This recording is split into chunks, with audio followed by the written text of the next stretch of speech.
right, so I don't know what session we're on. We're probably on like session 200 or something.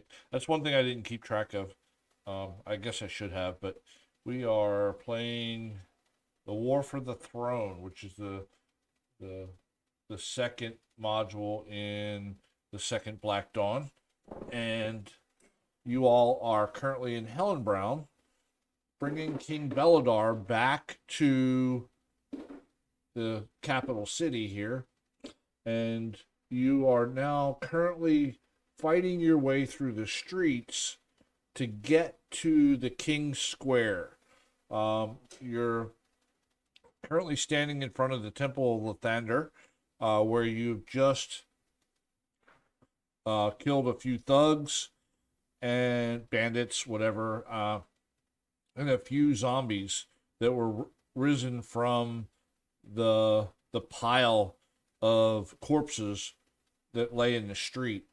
Sir Richard Agravine was defending the temple when you all walked up. You all helped him dispatch the threat to the temple. After you were done and the battle had cleared, some priests came out and healed the wounded. They gave each of you a vial and said, "Here, drink this." So you all now are under the effects of an antitoxin, which basically gives you advantage on saving throws towards poison. You have already been coming through the streets, so you know that that's just a smart thing to do. So they their thanks was to heal you and give you buffs. So that's exactly what happened. Sir Agravain's going to stay here and guard the temple and keep the riffraff out, as you all are obviously in a hurry to get not necessarily away from the temple, but more to get to the King Square, where you can get the King's Guard mobilized and maybe even defend the city at that point, but also to get to the king's son, Marcus. So we're going to pick up with you all leaving the Temple of Lathander, or leaving the steps of the Temple of Lathander, having just finished a battle. You have a moment or two before you all start moving the last few blocks to get to the King's Square. So at that, I will turn it over to you all and ask you, what do you do next? Let me see if I have to reclaim some arrows here. Of course. Yeah, normal battle recovery is fine. Cool. All right. Any time to search the bodies, or are we just going to leave them? You already did, and you did not find anything. Okay. I didn't think we did. So I think we should get moving. What's the king say?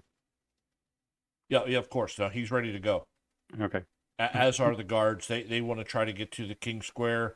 Again, you're expecting a garrison of King's Guard there. That would help tremendously with this battle, or these battles. you want to send up advantage and have him scout, and we can, I guess, the king. Yeah, let's do. Yeah, that's no. He's already up and flying around. I think he was flying around as you were doing this battle too. So yeah, he's definitely up flying around already. Hey, could you share the map again? There is no map yet. Oh, okay. I thought we were like in the town square still. So No, you haven't got there yet. So I can share the city of Hellenbrown. Oh no, that's okay. Okay. All right. Well, let's move on. We'll do the same stealth and move and Right. assist Okay. and all that good stuff. Yeah, not a problem at all. All right, so you all start again. You're about 2 blocks, so as you round the corner from the front of the temple, you can actually see the King's Square up ahead. and you all are not running, but moving at a pretty good pace, almost a dash each turn type thing. Right now, you're just you're approaching the King Square. It's also walled. You're familiar with the area. The King Square leads you into the toward where the throne room is, and so it's like a little gated community inside of a gated community, if you can guess, understand the way that works. When you finally reach the entrance of the King Square, you immediately notice the corpses of the Citadel guards spilled on the ground in pools of blood. A black mist with a terrible and unhealthy smell begins to rise up around you.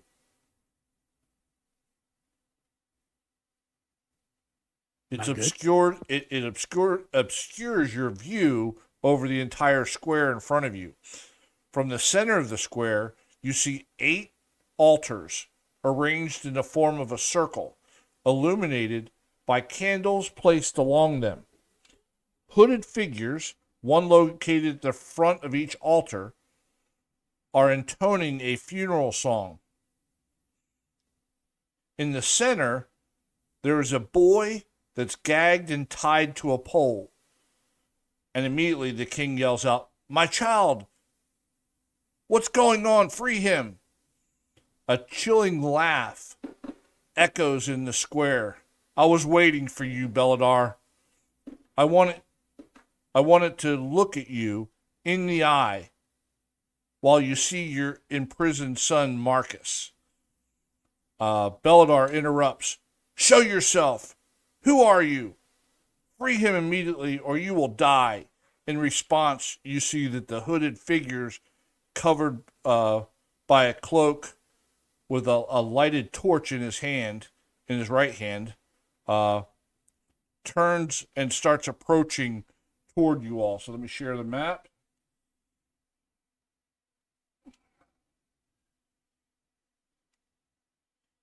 And let me also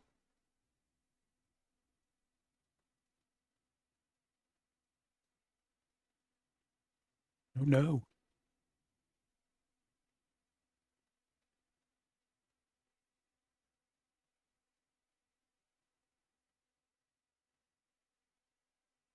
hold on.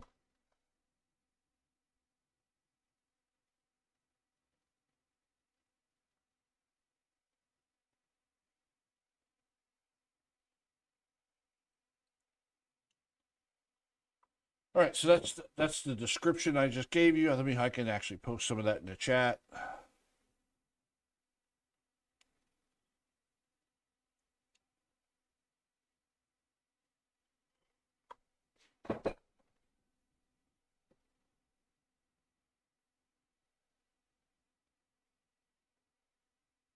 You said when they buffed us, that's not the equivalent of arrest or anything like that, right? No, it is not. Matter of Okay. fact,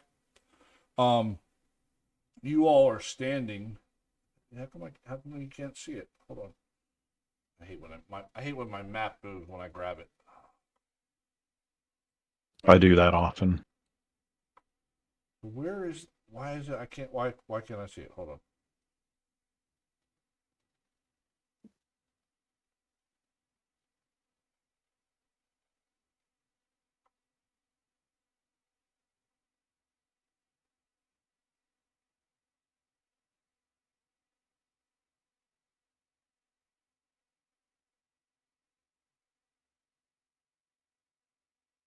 There we go.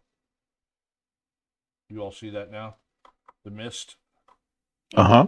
Okay, good. It was thicker a minute ago. Oh, it was? Okay. Yeah, it just didn't look like it was moving. I couldn't see it moving. Oh my, it is moving. Oh, cool. Yeah. All right, so this mist is like everywhere.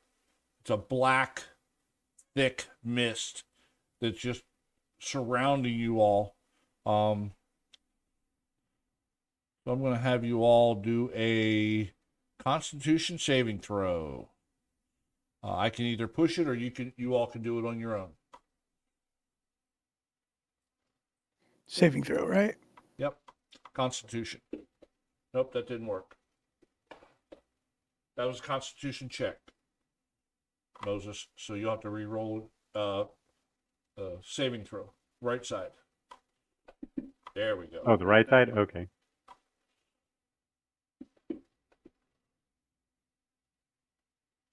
Ooh, sparkly dice. All right. Oh, I forgot Faye. Sorry. Bear with me. Gotta find her.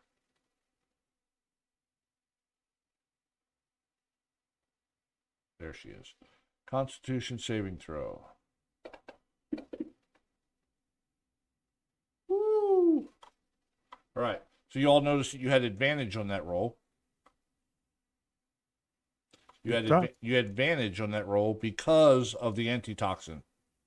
Nice.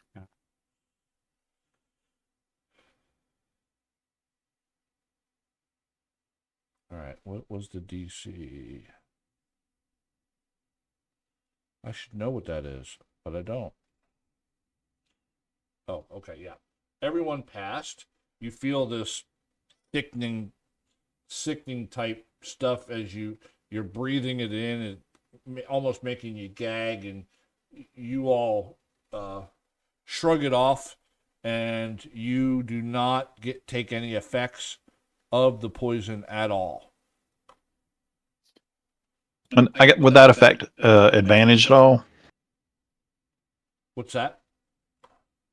No one's poisoned.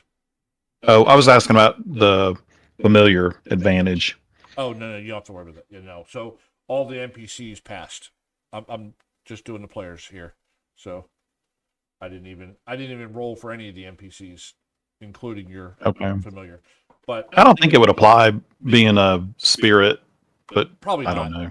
Probably not. But I didn't even have the king. I mean, I could probably have the king roll Constitution saving throws along with the guards and all that. But this really just was to see whether or not you all were affected by the mist. So. I like it. All right. So at that, I need everyone to roll initiative too as well, because you as soon as you come in through the gates of the King Square, you see corpses all over the ground. Of course, that's the Citadel Guard or the King's Guard is all dead. And let me get Faye here.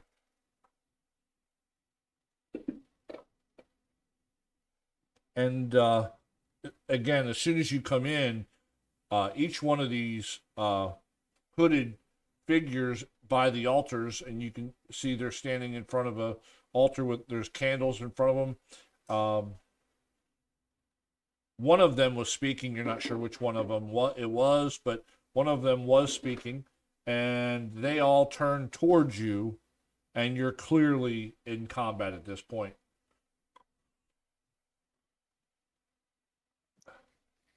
And the one that's flashing yellow was the one that was speaking.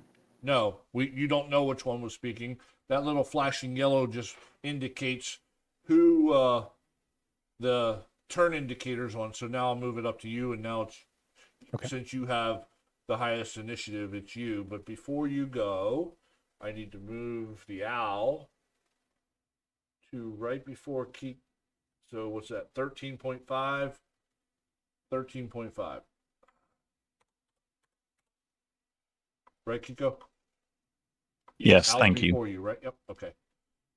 Yep. So Savin, you won in this initiative battle. They did turn towards you to approach you, as it said in the chat.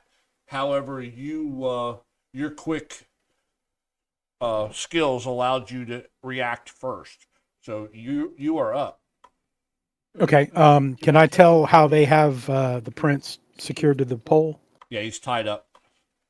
Ropes or chains? Yeah, or- so he is on a pyre, stacks of wood, almost like a witch would be tied to a pole. Okay. So he's up in the air, probably 7 or 8 feet, on top of a pile of wood, and then the pole goes all the way down through the center, and he's tied to that pole, and yeah, he's very well held there. Okay. Asking for, he's crying for help. Fine. How old is he? It doesn't say, so let me look. It doesn't say. Okay. Let's say before teen, preteen, something like that. Okay. 10, Uh, 11, maybe. all right. He's secured with a rope. Correct. Yeah. Okay. Be something I could cut through and around, or the turn. I mean. You're not sure, maybe? Okay. I mean, it would definitely be an action for you to do it if that's what you're asking. Right. Okay. It's gonna be risky, but I actually will go for it. I'm gonna, um, I guess, do my. Let's see, how far am I away here?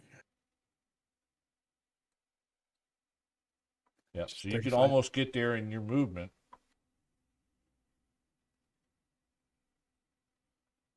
Oh, sorry. Do I need to unlock it? Hold on. Yeah. There we go. Right.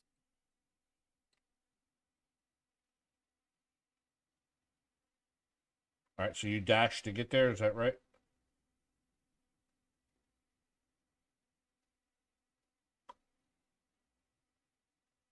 Or I'm you fucking- use your bonus action to get there. Is that? Yeah. Well, yeah. I'm 5 there. So what I'll do is I'll bonus action dash.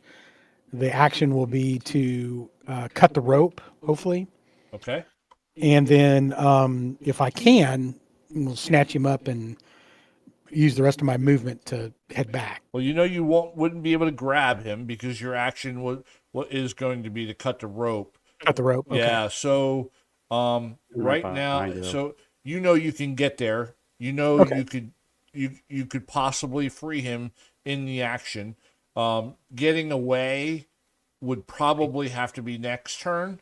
Okay. So correction, you have enough in your turn to run back away, but he would then be on his own to run with you on his turn, Okay. and or so you don't have two actions in order to be able to carry him and cut the rope, that kind of thing. Okay. All right. Well, I will. I'll do that. I'll run up and do what I have to get him loose, I guess. Okay. As you get closer to, say, the edge of the circle here, Mm-hmm. is when you notice and hear a sound from above, and it's clearly now it's flying. It was already flying, and it's coming in for a dive down into toward the circle. Now, it's not going to react during your turn. It'll react on its turn, but it changed what it was doing based on what you did, is all. So instead of just flying around up above and you didn't know it, it's Right. you now hear it coming down towards you. Okay. You get to the edge of the buoy and roll me a...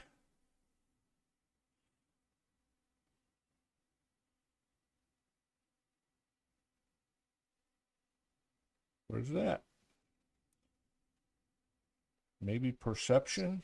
Skill or a weapon or No, it's Oh. it's going to be a perception check, or there it is. to see what's coming from above. Yeah, just roll me a perception check. I want to see how much you see, and quite a bit. Okay, so you get to about to the edge of the buoy, and you realize something's not right with him. Oh, okay. You've never met him before. Mm-hmm. It just doesn't look quite like a real boy, or really? It's like an you're illusion not or- quite sure yet, but you for sure know something's up. It just doesn't quite look right. Okay.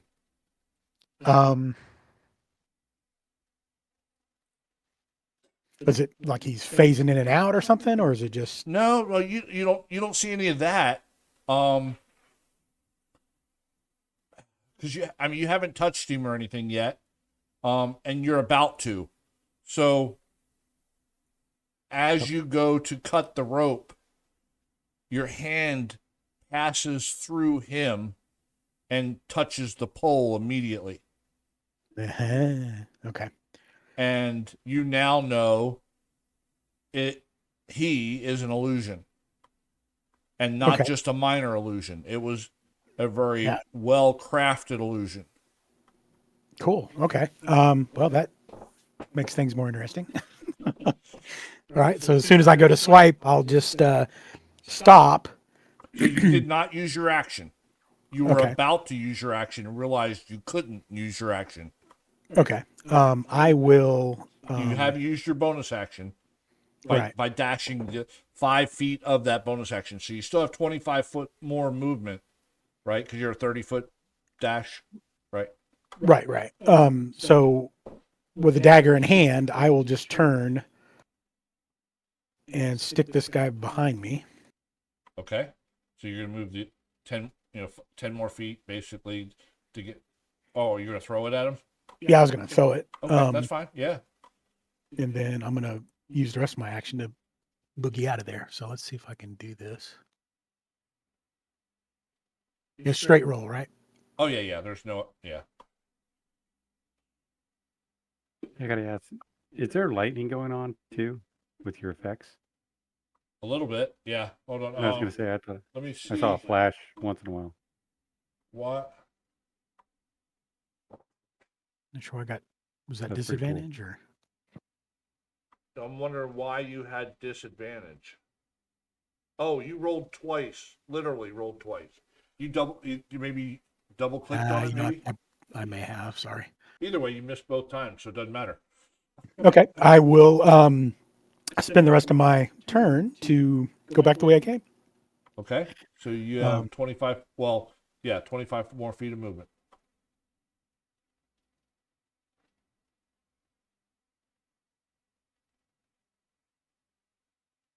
Can't stay in the lines.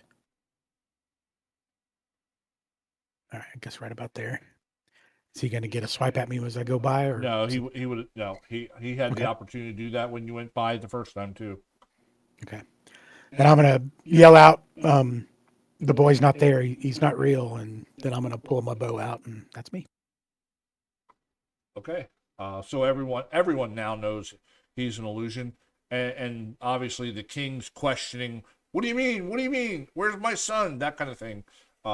Not an action or anything, but just all right. So this guy.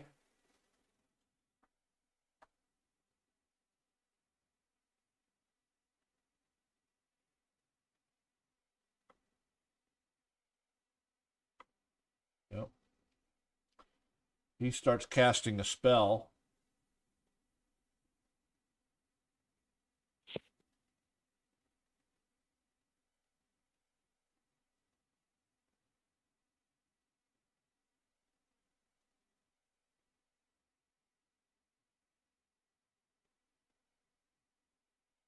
Yep.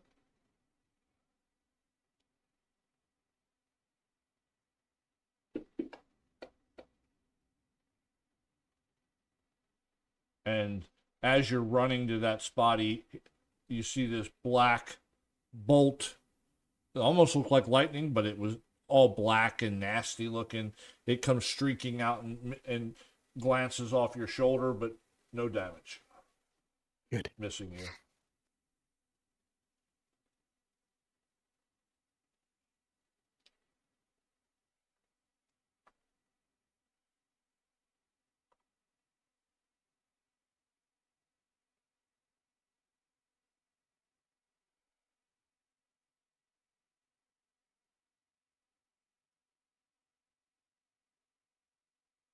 This one starts speaking in some weird language.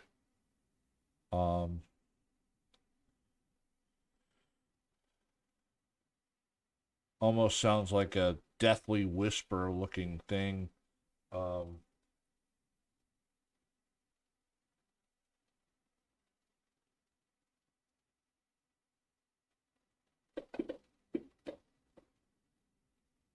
When she fails.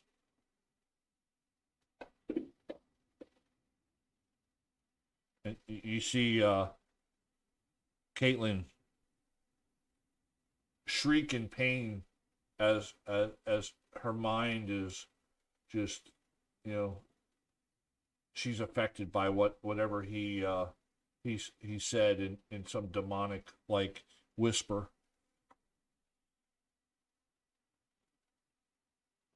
Moses, you're up. 2 magic users. That's not good. Yeah, I was trying to see where they are. I was line and nerve chuckle. Too far away. And huge. Well, I'm going to go for the closest guy.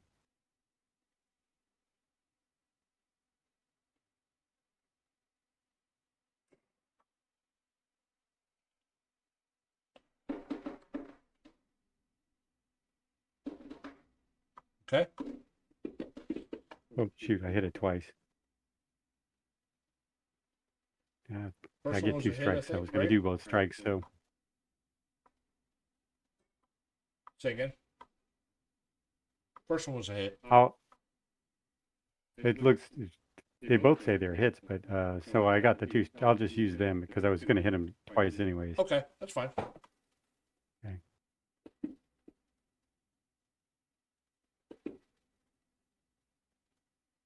All right. Yeah, he takes that damage.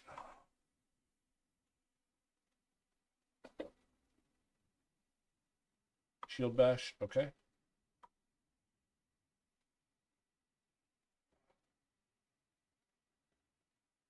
And that was enough. He goes down. And that's the end of my turn.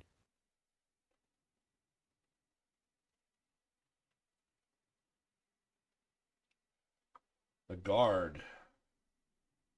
20.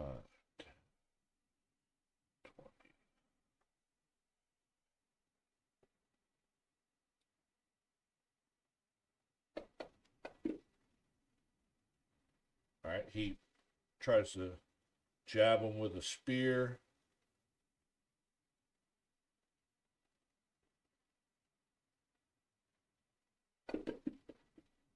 Doing quite a bit of damage.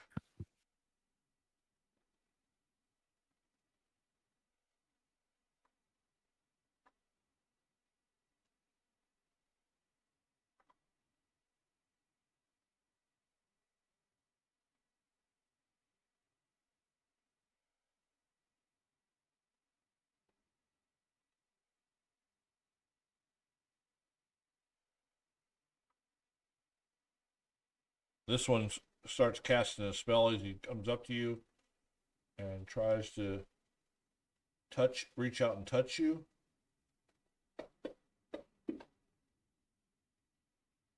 Oh, and he misses. As he reaches out for you, you like bat his hand away, and he's not able to make contact with you. So the spell is negated. Faye. Yay. Still makes me laugh every time I see a 20 and it doesn't do anything. I know, right? Love it so All right, much. what does Faye do? She doesn't have a whole lot of spell slots left either. She's in the same boat as you all, the rest of you all.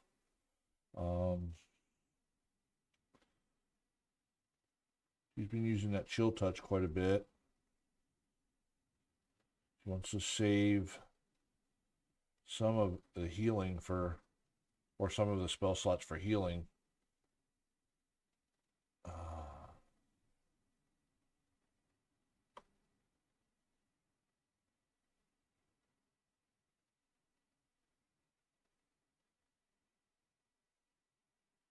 Yeah, I think she would target one of these ones in the back here that hasn't gone yet. Or take the round and bless the party. She'd have to upcast it. She doesn't have her first level. Oh, she does have one first level spell slot left. But would she upcast it for 4? 1, 2, 3. Maybe give Caitlin advantage. Yeah, well, not advantage, but yeah, she's going to upcast a second level spell, casting bless. She gets to target 4 people. 1, 2, 3, 4. And she says a couple of words real quick, and you all feel the effects of bless come upon you. Nice. And she would take 5, 15, 20, 25 to the edge of the wall over here and start readying her next spell. She doesn't have. Nope. All right. That's it.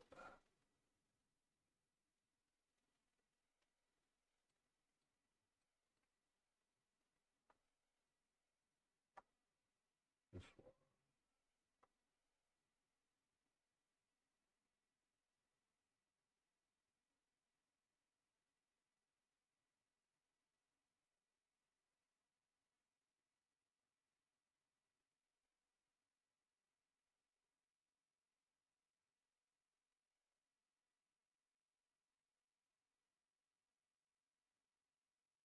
All right, so this one starts making that whispering sound that you heard the other one do. Yep. Well, within range. And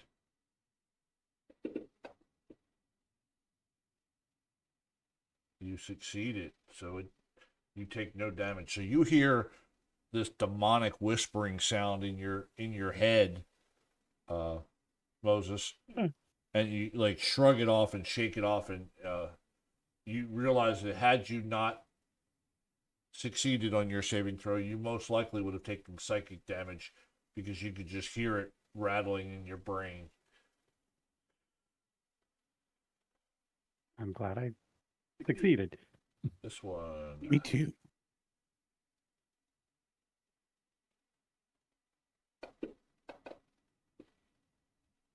Ooh.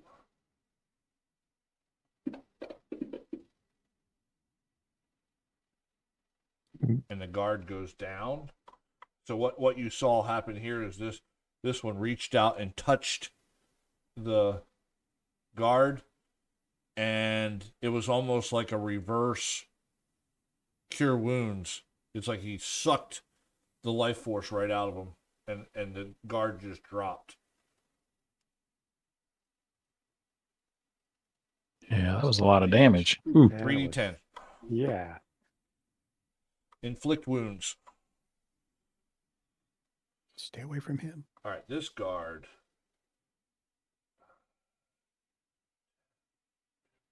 He comes up, tries to stab this one with a spear.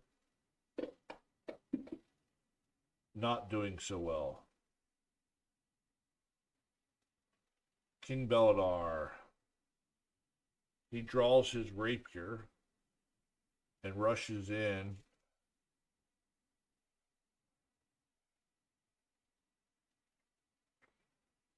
Toward his son. And then once he gets Good night. there, he was in disbelief that you said he was an illusion. Okay. It was too clear. So he runs to his son and then realizes, and then he yells out, "Where's my son?" And he's got his rapier in his hand and everything, but he used his action to dash to that location. So And they're Caitlin. dragging. 5, 10, 20. She comes into here. She knows she's being flanked, but she's also smart enough to know that she is flanking with Moses too as well. And she swings her greatsword.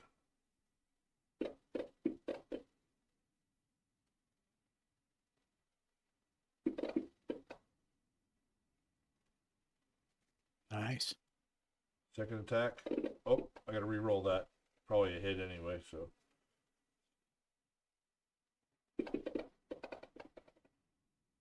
Yep, still a hit. No crit.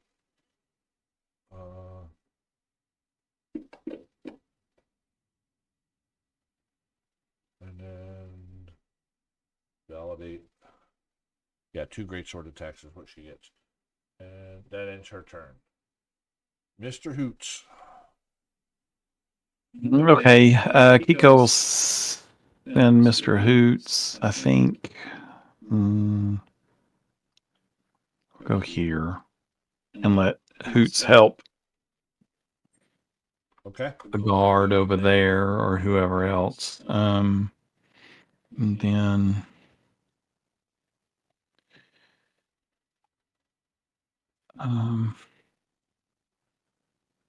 he's going to go ahead and use that scroll of haste. Let me ask this before I do.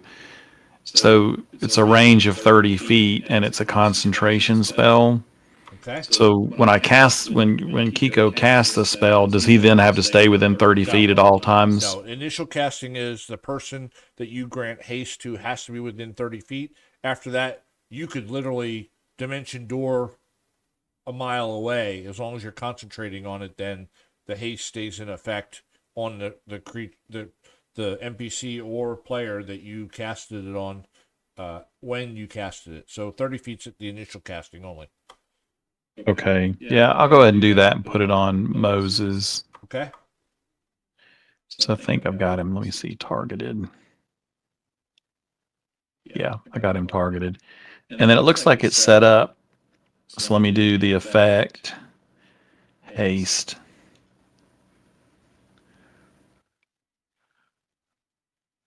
So if I'm not mistaken, haste gives you 1 additional attack, not another action.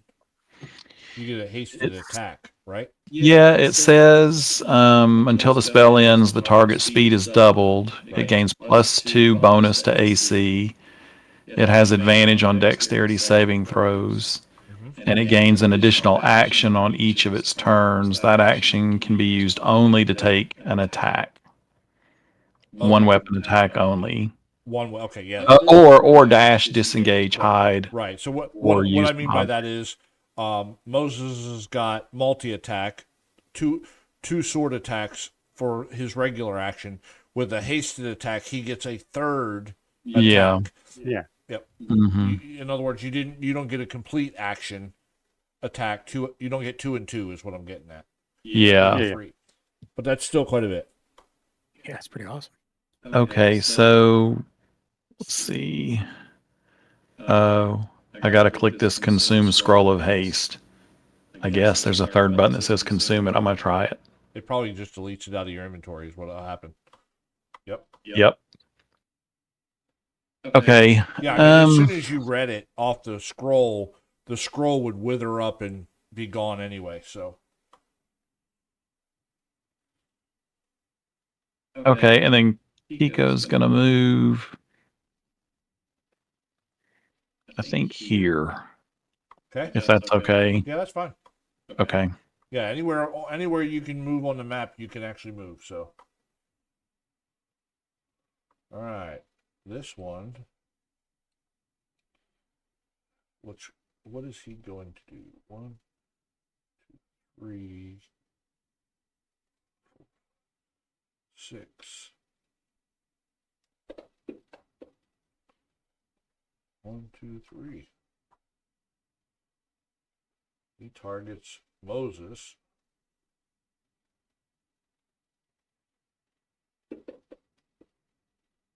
And you see this necrotic looking bolt come out of his hand, but he too misses, glancing off your armor.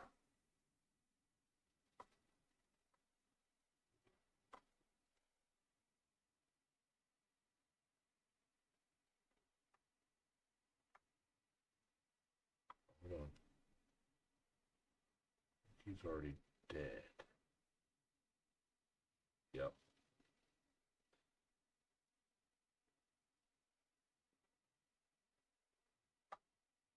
"25 feet.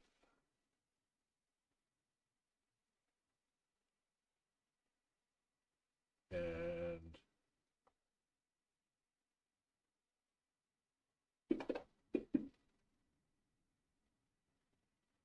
this time she was understood what the word said maybe and was able to shrug it off. This one too tried to whisper some craziness to her, Necrotic Whisper. All right, so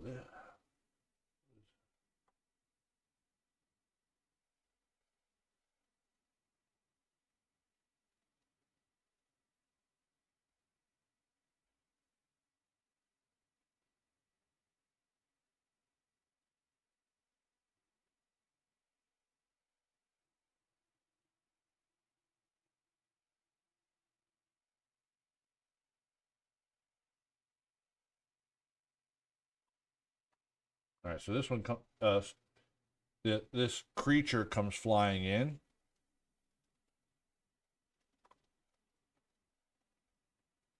That's the picture or of what you see flying toward you from up in the sky.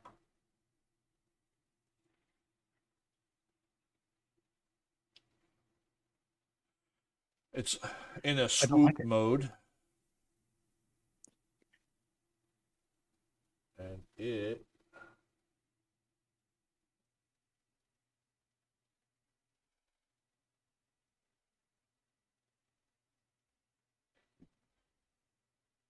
It'd been nice if the king would have hung out with us.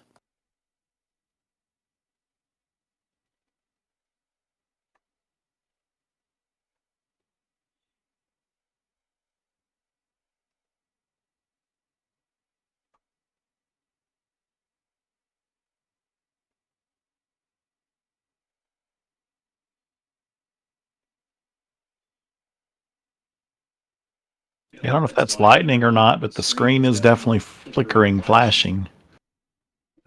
I thought that's what the lightning strikes. oh really?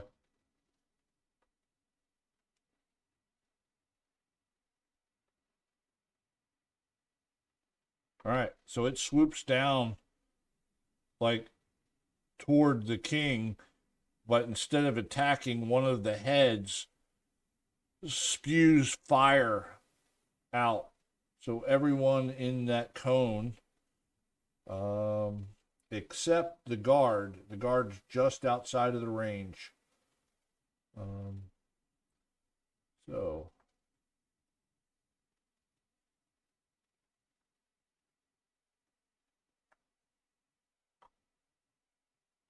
get rid of that cone and dexterity save and throw coming.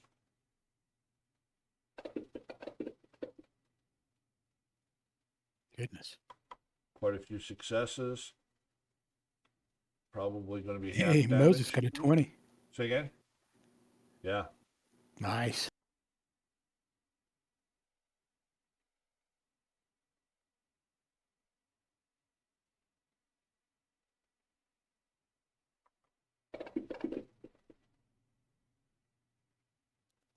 Whoa. Still did half damage though, right? Yeah, so almost everyone that actually succeeded took half of that damage. However, The king is down. the king does go down.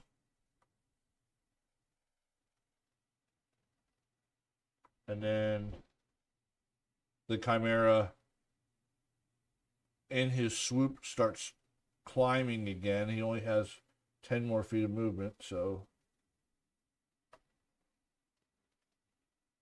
that's up 20. So 5, 10. So he's 20 feet in the air flying up at this point. So he swooped down, breathed the fire, and is going back up now. Oh, king's dead. I guess we can leave. Say again? So the king's dead. I guess we can leave. Yeah, Run away! You run away. Run away! Again, Cheeseburgers for everybody when where we're going. the two NPCs, just like before, I'm running them like regular players, so they'll have death saves, all that kind of thing. The other NPCs, the baddies, when they're dead, they're dead. So, what I didn't notice is whether or not it killed anything else. It The killed cultist died too, so I'll get rid of him as soon as I find him. But he's down as well, so.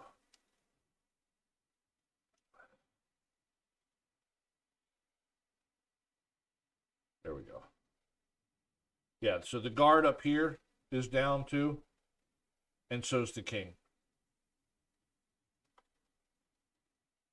Dang. And that will end the Chimera's turn. Very useful attack.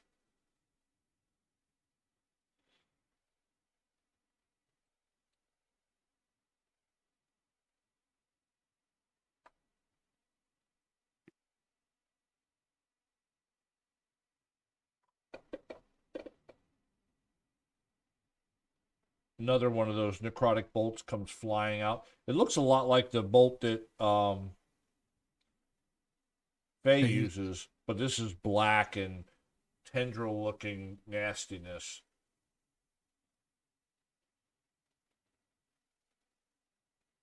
The child screams out, "Help me! Untie me!"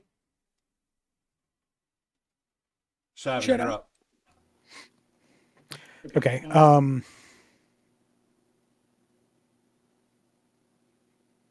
You know what? I think I'm gonna do the steady aim, Okay. and I will target the Chimera, I guess. Okay, you can do that for sure. Well within range. I mean, he is flying, but you're shooting an arrow, so All right. no issues at all. Do I have him? You're not targeting yet. Now you are. There we go. All right. So let me see if I can stick him with the longbow.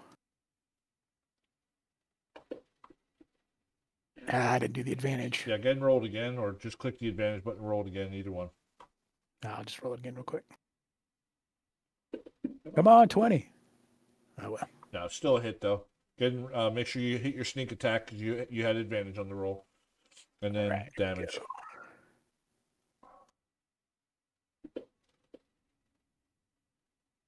Yeah, I mean, you see the arrow hits one of the necks of the creature and lots of blood spews out. So he definitely took that damage. Cool. All right. I will knock another arrow, and I guess I'm going to stay still, but next actor, as it says. Yep. This one is going to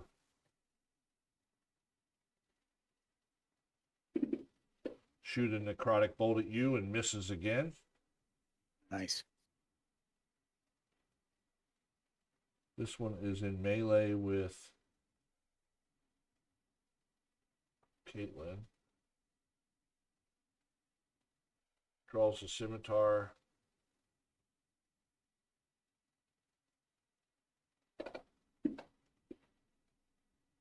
Hits.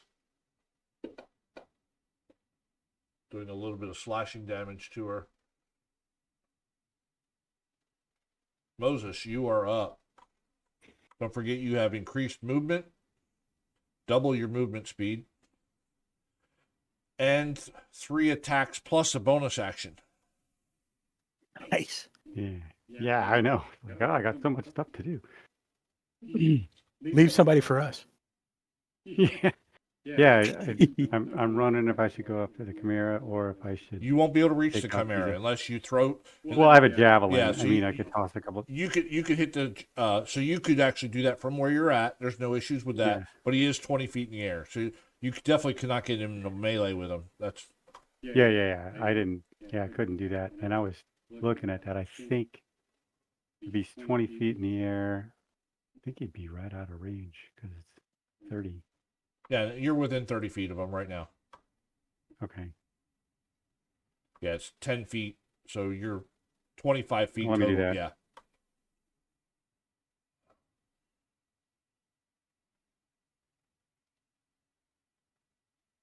See, in Fantasy Grounds just goes by the height, and it just makes it 20 feet. That's so if you see it's already 21's a hit. So you hurl a javelin, it definitely hits it. 7 points of damage. It takes, see a javelin stick it, glancing off of it, cutting it.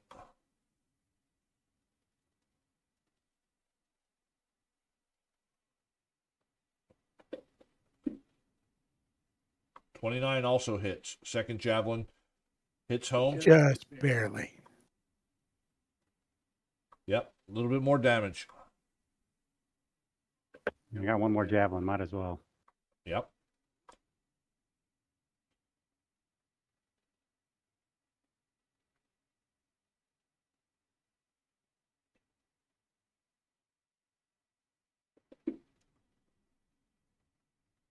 Another hit. 3 successful javelin hurls. That one does quite a bit of damage as well. He's gonna be mad at me. Yep. In which case, I want to move away from everybody else. I'm gonna go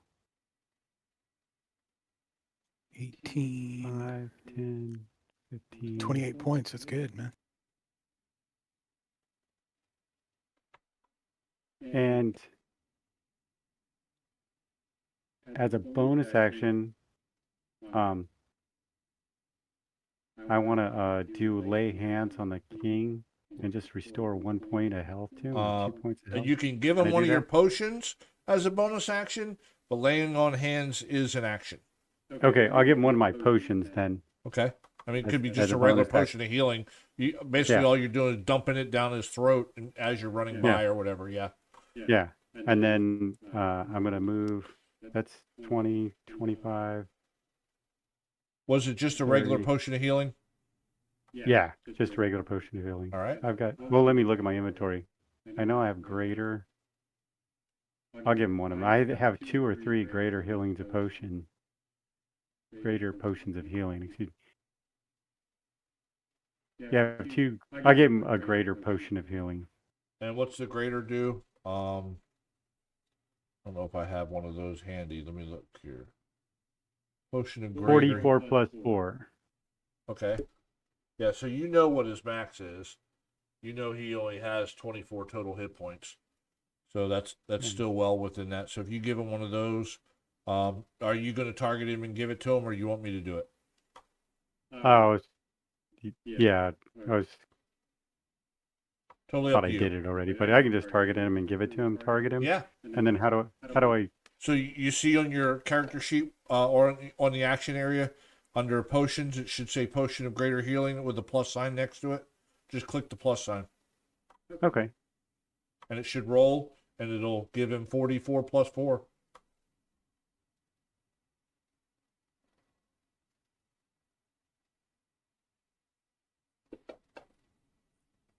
Yeah, 10 points. He's no longer unconscious, and he doesn't have to make one saving throw. He's prone still, but so you basically what you did is poured the potion down his throat as you ran over to one of the other guys. Yeah.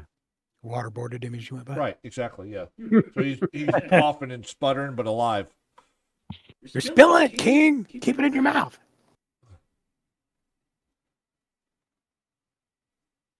And hopefully I'm drawing fire away. Okay. All right, Faye, what is she going to do? Save us, Faye. I mean, no matter what she does, she's probably targeting the Chimera, though.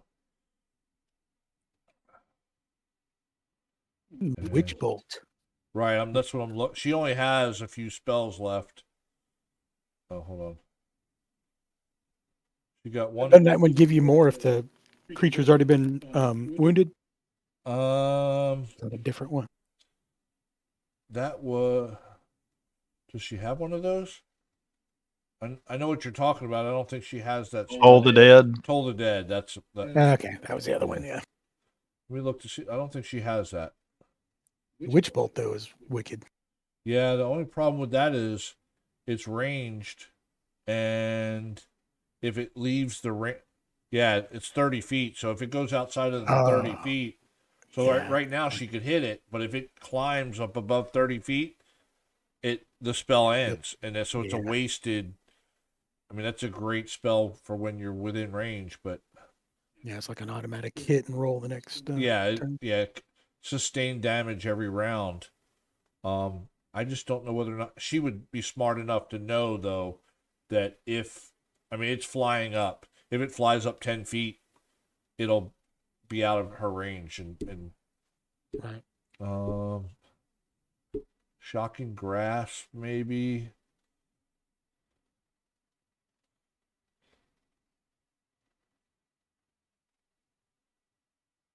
That's 2d8 lightning.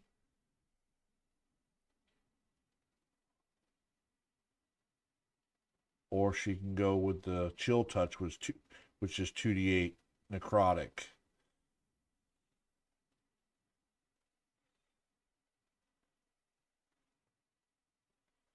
Yeah, she's probably just going to go with the chill touch. And that will grant disadvantage if it tries to attack her. So she's going to target. Well, she already is targeting. Good. Oh, and she misses. Well, that's not very useful. But she will then... Would she waste the spell slot? No, not this turn. Whether or not she was going to save the guard or not. This one definitely targets Moses. And it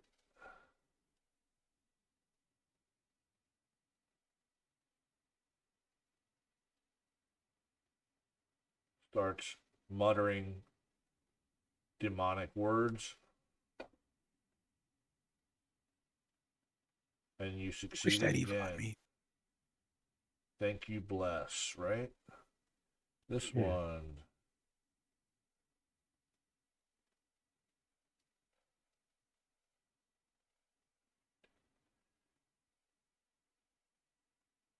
Oh, I thought that guy was dead. Oh, No, that one's not. That's the one that killed I the just, guard. yeah. He's going to try to kill this guard too. And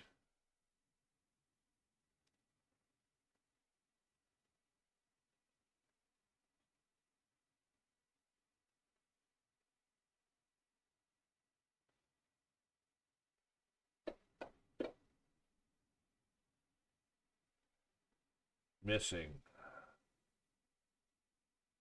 Guard tries to spear attack him.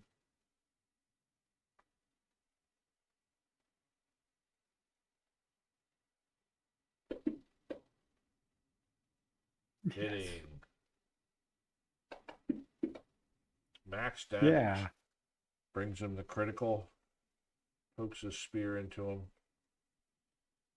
King Belladar. He takes half of his movement, stands up.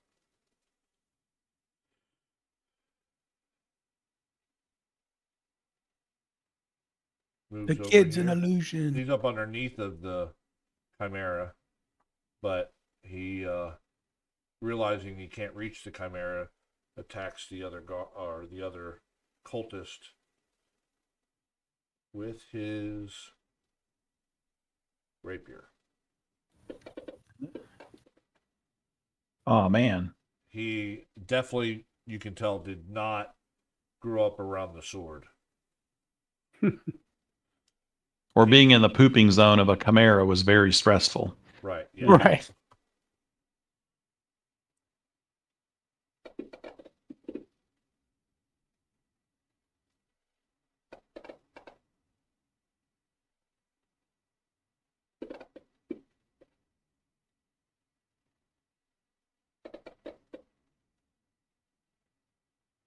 Caitlin swinging the great sword around, just hacking and cleaving. And Hootie's up.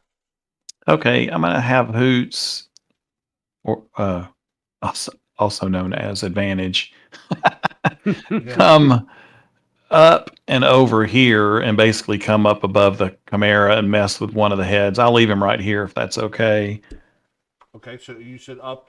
Yeah, so like 25 feet up above him. Yep, okay. Uh-huh. Perfect. And so he's just doing a flyby from where he was, Yeah, just coming across. Almost like one of those little birds attacking the big birds and stuff. Uh-huh. Right. He's going to harass and distract with a flyby. And then Kiko, let me pass my turn. So he'll keep, well, I guess that's all his movement for now. Right. He'll have to, yeah, okay.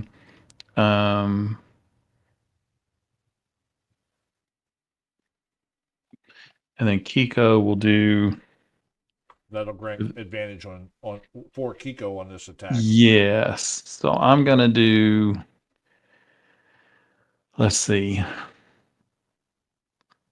I'm going to do -5 to hit or Okay. 10 points of damage. Okay. And I got Bless going too, so I'm hoping that this works out. Yeah, you have advantage. Here goes. I got advantage pressed. I got -5 to hit. Okay. And It'll Dark. automatically roll your bless, so it's perfect. here we go. 20, 20, 20.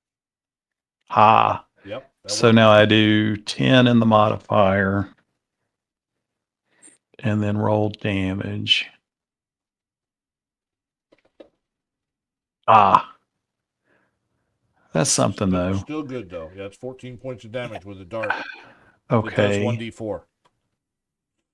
And I think I'm going to gamble and do it one more time. Okay. I'm going to be greedy. So let me Okay. switch to offhand.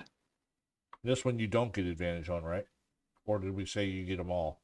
I couldn't remember. I don't remember, honestly. I know that if he was helping and someone else attacked, they would only get advantage on the first attack. But if he's, I don't know. I thought it was the other way around. I thought if he stayed in danger area, you get it the whole time. But if he's just doing a flyby, then it's only for the first attack. In other words, he's not in any danger and he just flew away. Yeah, that makes sense. With a flyby, you couldn't stay and do a whole lot of stuff. Yep. Okay, that makes sense. So let's see. So no advantage, but +4. So here goes. Come on. Nope. Does that hit? Oh my. 14. Nice. Okay, so 10. How do you blow? Oh wait, I didn't do the -5 though. This was a regular. All right, so let me -5. That's a miss because I was going to do the -5, so that's a miss. hold on. Alrighty. Yeah. So Yep. My intent was to do -5, so missed. All right, I got greedy. Let's see. I think I'm going to stay where I am. Okay. And pass my turn. All right. One of the cultists by Moses, already targeting Moses, tries to reach out and touch him. Have that song in my head now. Yikes. So I do want to ask though, Yep. if he's if advantage Hoot's advantage was doing a flyby, would he go ahead and finish his movement? Should have. So yes. that okay. So if he had more movement, move him away. Okay. Because you said he was doing a flyby as well. Yeah. So go ahead and move him so this other guy tries to reach out Moses, and he tried to grab you around the neck, but he touches your plate mail on your shoulder and not able to make contact with your skin and unable to inflict the wounds that he tried to do.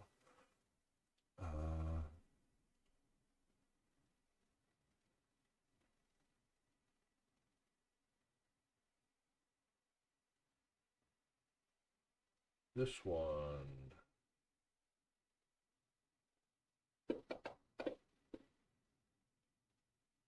The necrotic bolt just goes wild.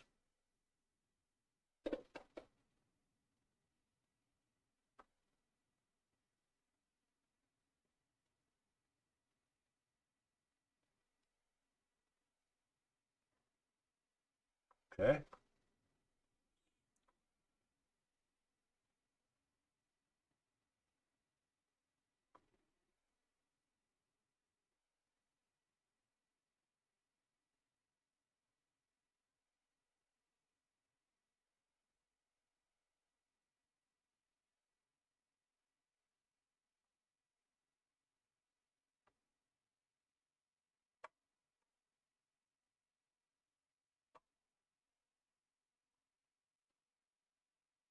So as he was flying up, catches a few arrows and he swoops back down and he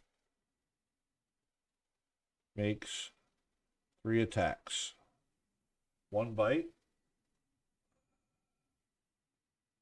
Oh, hold on. Targeting wrong person. 1 bite. 16 hits. No. Okay. So one of the heads bites, and then I goat may have will a cutting action thing here, but Oh, go I'm ahead. sorry. You want me to take that Let me- off, or No. Let me make sure I've got what I think I have. uncanny dodge is what you're thinking about? Yeah. Do you have it? 5th level, yeah. Let's see, an attacker. You can see hits you with an attack. You can use your reaction to half the Right. damage. Okay. All right. So I'll just need to know. So he's got 2 more attacks on you. He may or may not hit. We don't know that. But if he hits, you can then click that little button, and it'll evade some of the damage. It'll resist all for 1, and then when I roll the damage, it'll be half of whatever that is. So I'll take the next attack then. yeah, you can see this is a horn attack from the goat's head, and it looks like if those horns hit, it's going to hurt. Okay.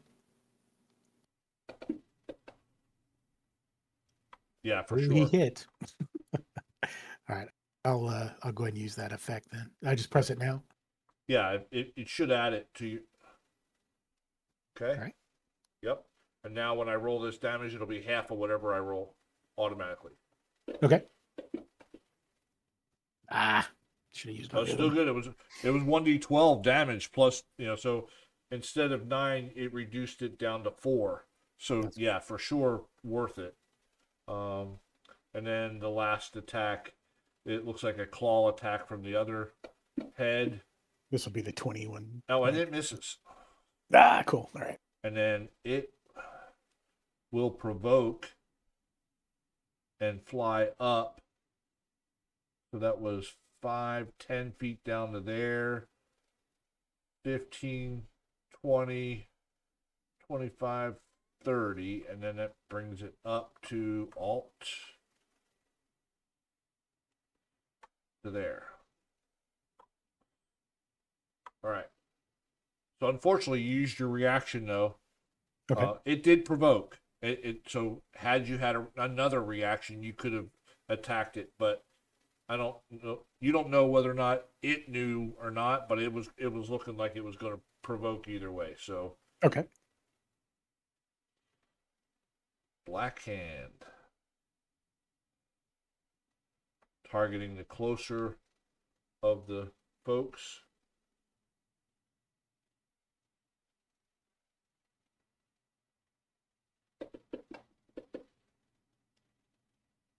And you succeed on that saving throw as well. Again, the whispering in your head in some necrotic, demonic type voices.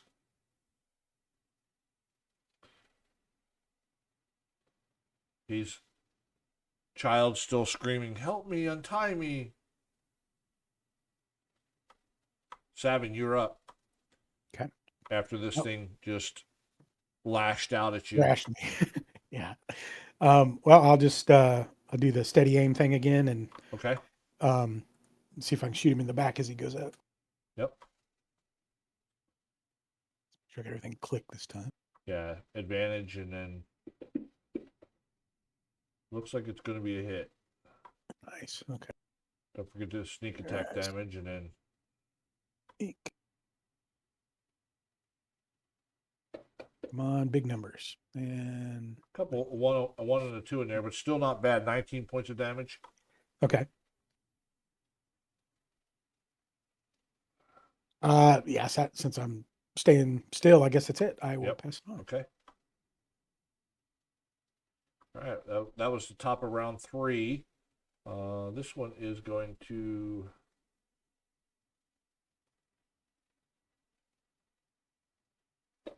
The necrotic bolt flies out. Oh no. That hits. You were distracted by the chimera, and it does 8 points of damage. So this necrotic nastiness smacks you in the shoulder as you're launching the arrow. This one is in melee with Caitlin. And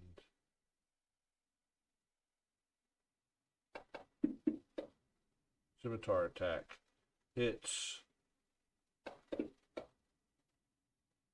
Doing some slashing damage to her.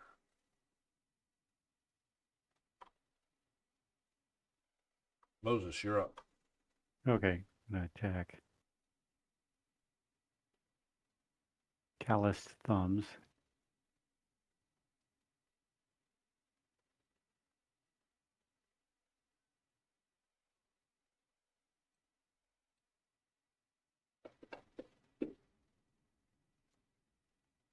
Yeah, that's definitely a hit. High score. Give me high. Yeah. Yeah, he's Do some damage. max damage.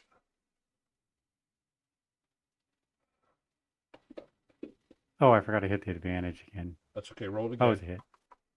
in case you get Okay. a crit. Get a +10, man. That's awesome. Yep.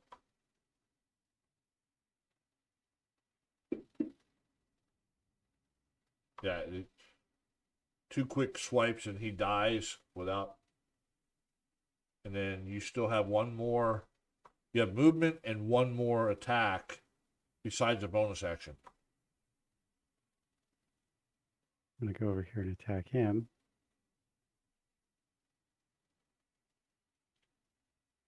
You do know that you could move down 5 feet and have advantage, right? Caitlin's on the other Oh, side. yeah. Okay. I'll do that. I mean, it's only 5 feet movement to there, is what I'm saying. The other guy went down, so you didn't have to go all the way around. Oh.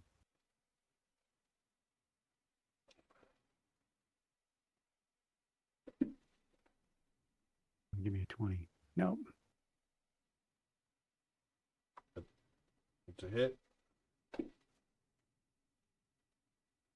that was enough to kill him, too. And can I You have a do with bonus action and movement left.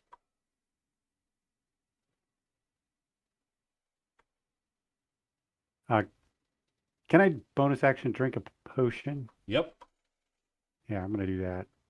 Okay. Because if I get hit by fire again, I don't want to go down just yet. All right. Same way you target yourself. yourself and click that little plus button. And that's it for my potions after that.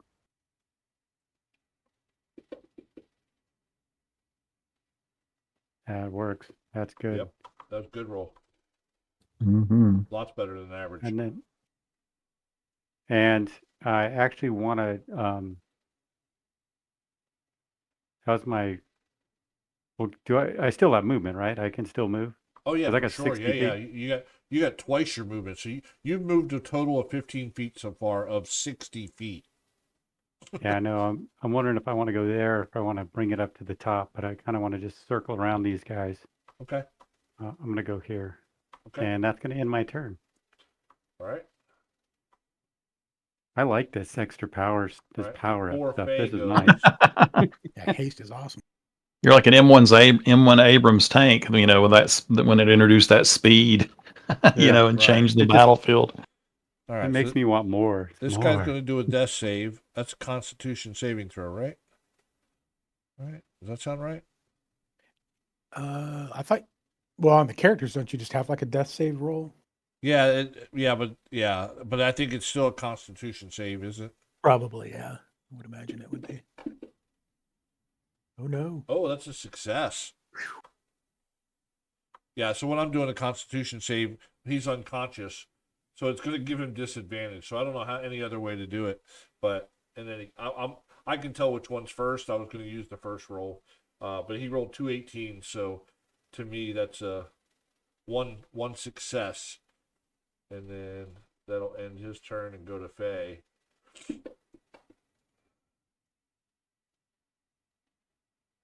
Does it show? Funny. Nope. Okay. Oh, it does not. Bummer. No. Okay. Make That's sure a you good, go in that's a there. good roll, though. Uncheck. Yeah, you rolled a 20. Make sure if it gave you a little check mark on your stuff to uncheck, take it away. Yeah, I did. Okay. Actually, the 20 would be good. So, in any case, Faye is Yeah, going to hop right in. continue targeting the Chimera, and she is. Man, what would she do?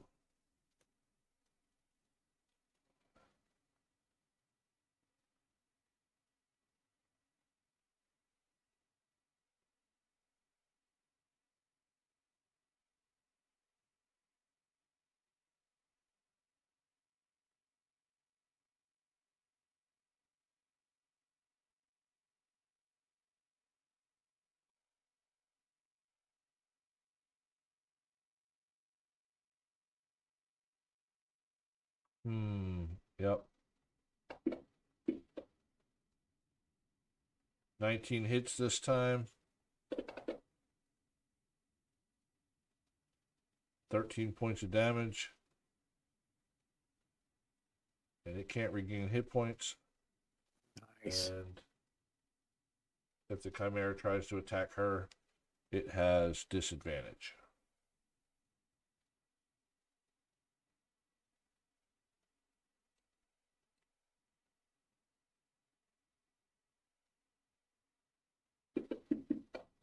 Necrotic Bolt goes out wildly. This one has both the king and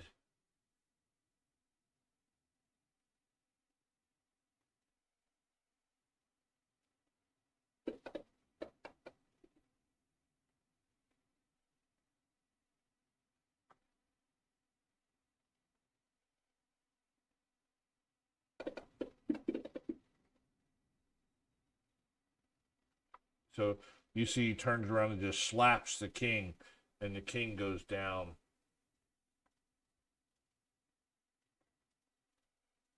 This guard attacks him with the spear, hitting, minimal damage, still damage nonetheless. King Belladar. Hold on. He too has to do a Constitution save. He rolls a 5, failing his first death save.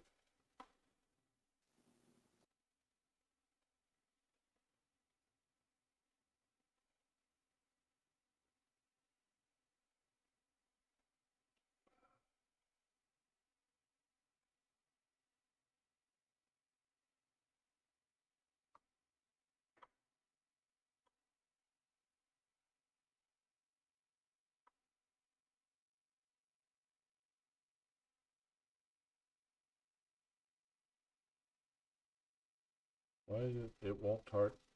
Oh, you actually have to hold the control key down, not the cap lock key.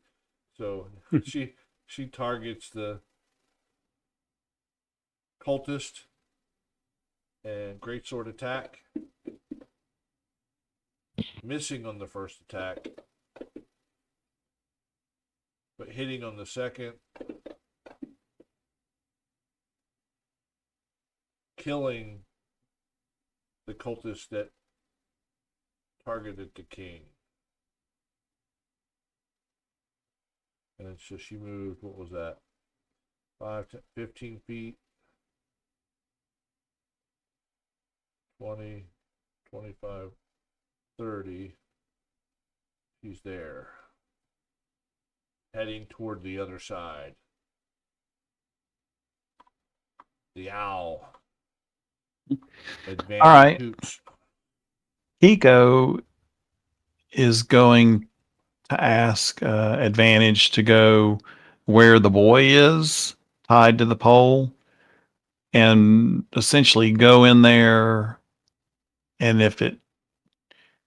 hide and see what's inside. Just get in there and hide and Okay. basically do a search, investigate, search. Okay.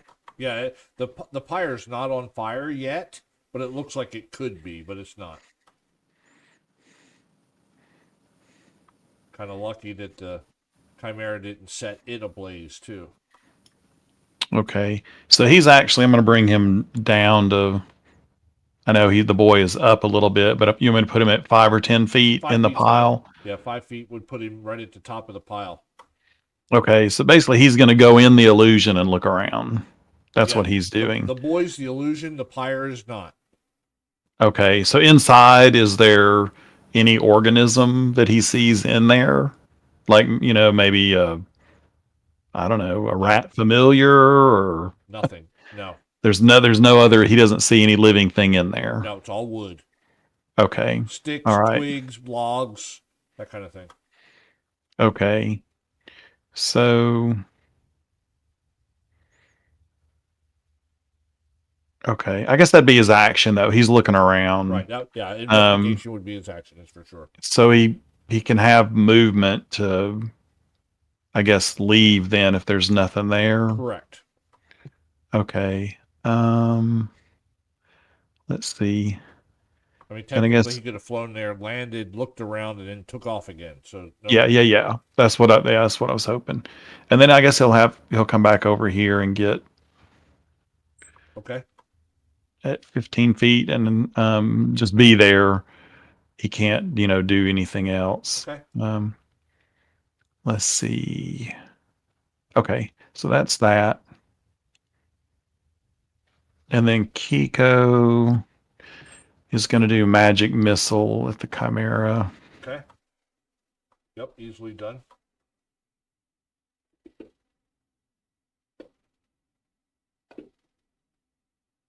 First level. Okay.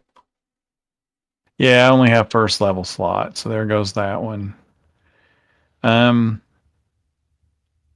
And that's all he can do. So as the bolts hit it, you realize it falters a little bit in its flight. It's still flying, it doesn't drop, but you could tell it was faltering as it was flying. Okay, cool. And then he will go, let's see, 5. Let's see, 5, 10, 15, 20. He'll go to here.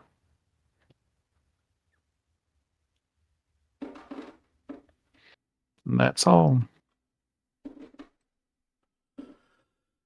All right. This one starts casting a spell. And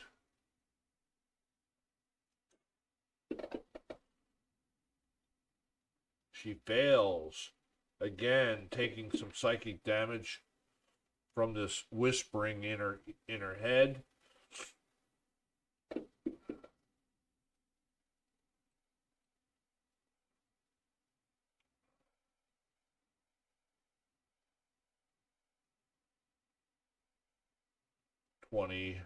So it turns around and flies back down. So let me get down to 5 feet. It's still flying, but it kind of like swooped around and started diving back down, and it tries to do the multi-attack again. So it's going to be a bite, then horns, and then claws. You've seen all these, so you know the first one's 2d6, second one's 1d12, second one's 2d6. So up to you which one you want to use to dodge on. But the first attack, I'll let you know what the roll is before you choose. So obviously, Okay. First attack is a miss. And that was the bite. Horns coming at next. Same order. Horns now. That is a hit. That's the 1d12 plus 4. Plus 4. Okay, yeah, I'll go ahead and do that one. Let me get back to it. The minimum is 5 points of damage. So it's 5 to 17 points. No. Yeah, 5 to 16 points. Okay. All right. Resist all. Yep. Okay. Ready? Damage coming. Oh, be glad you did that. Now you resisted it. So 16 points resisted down to 8. Yeah, I think that probably would have put me under. Right. And then the claw attack. That also hits. Dang, I'm out. And the claws just swat you down. And then it flies away. Well, flies up. So, what did I say? 15 feet down to there. I can see Savin whispering under his breath as he falls to the ground, "You coward, come back." Right. Yeah. I curl up in a ball and start crying. Then I pass out. All right. So this Black Hand cultist going after Moses reaches out to try to touch him and slaps on his plate mail again. Not able to make connection. The boy yells out, "Untie me, help me." All right, Savin. I wasted that 20 on that other death save I'm for a sorry. test. All right, let's see if I can get another one here. Thought it was going to be a 1 for a second. Okay. Dirty 20, but that is one success. It should have checked it for you, right? Yes, it did. Perfect. Oh, sorry. That's my fault. Hold on, Moses.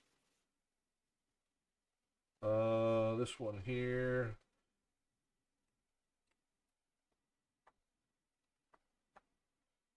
Targets Faye with a necrotic bolt. Missing. Now you're up, Moses. Sorry. I inadvertently hit the next actor by mistake.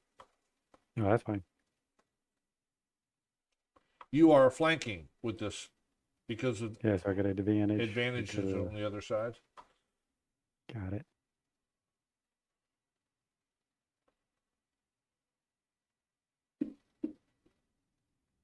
Yeah. That's a crit. Nice. It's not going to be very nice for this guy. Give me some high. Oh, one. Yeah, 16 points of damage. He's critical. So again, advantage if you're going to attack him again.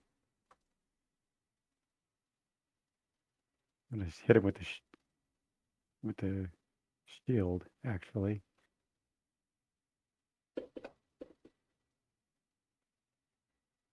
All right, so that was a shield bash. Yeah. Okay. Yeah, that was enough to kill him. Yep, for sure. So you still have 2 attacks left. Yeah. Yep. That's why I was gonna go up to this guy.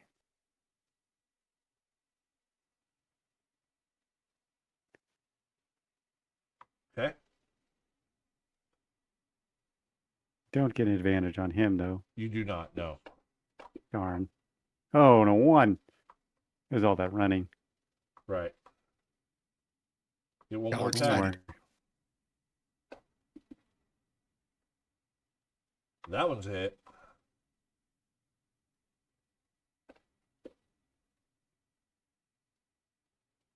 Ten points.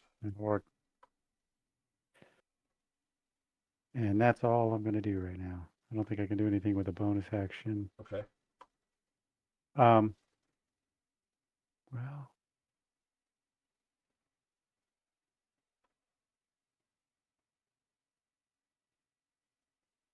Oh, you No, I don't used your wanna do bonus that. action as a shield bash. oh yeah, that's right. That's right. I'm good. All right. Right prior to Faye's turn, the guard rolls his second death save. And he rolls a dropping a 14. That's a success. That's 2 successes in a row for him. And Faye is going to target the Chimera. She has been. And chill touching it again. Rolls a nat 20. Nice. Here comes damage. Doing 13 points of damage to it. It can't regain hit points. So it's not able to regenerate or do anything because of what Faye's doing to it. Good. It doesn't look very good either. It's in pretty bad shape at this point. But still alive and flying still. It did not falter there. Let's see. 10. And then she is going to cast her last first level spell. Yep. Healing word.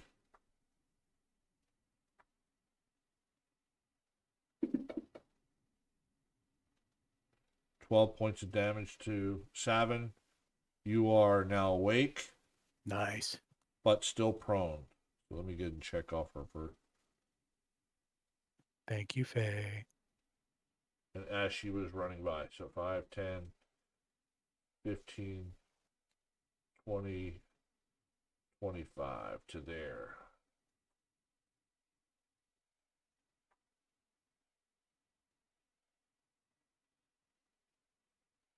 Black Hand Cultist tries to attack Moses, who ran right up to him. And it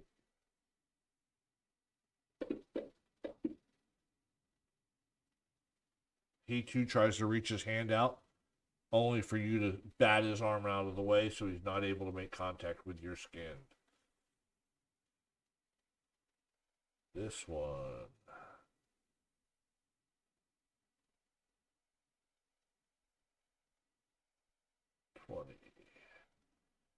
He runs over to his buddy, uses his action to administer a healing potion, and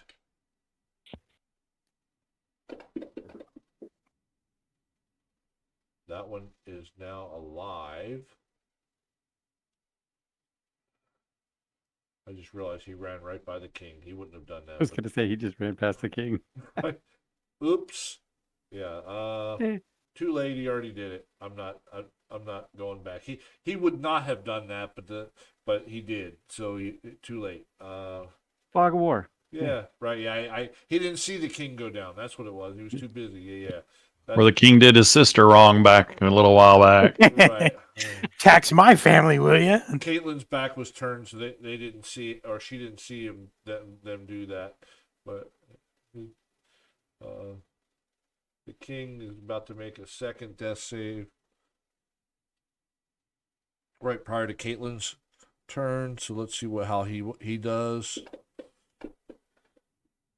Looks like he's got one success and one failure. And Caitlin now, she sees Moses run over to this other guy. She runs 15 to here. Targets this guy, knowing that she's going to get advantage. First great sword attack. Hitting.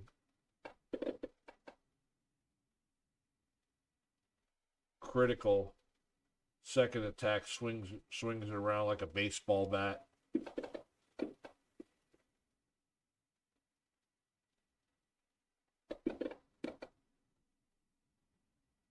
Cleaves the guy's head right off. That's 15, 20. She moves to there.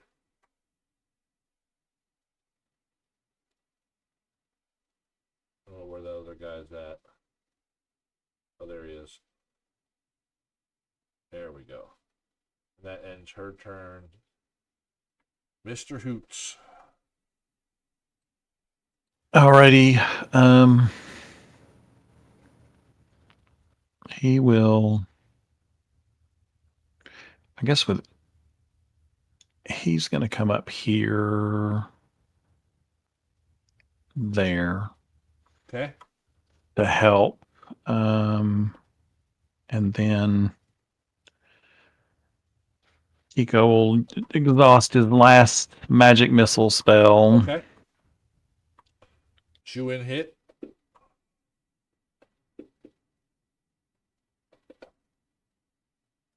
Yeah, the second bolt hits the Chimera. Nice. And it starts coming down, and the third bolt just hits it, and as it thumps down to the ground.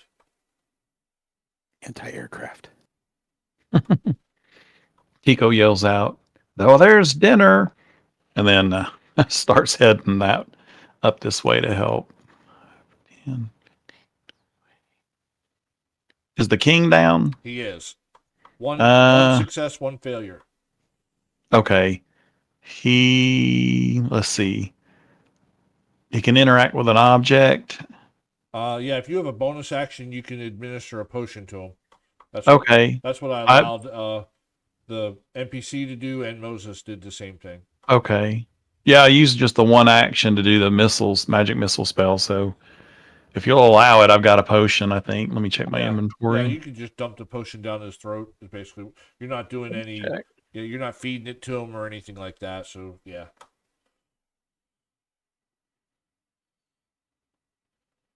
Oh, yeah. Okay. I got a potion of healing I'll use. All right. Yep. So that's, Okay. right next to the potion of healing, if you just want to grab the little plus sign and drop it on him on the map, or you can target him and click the button. One of the two.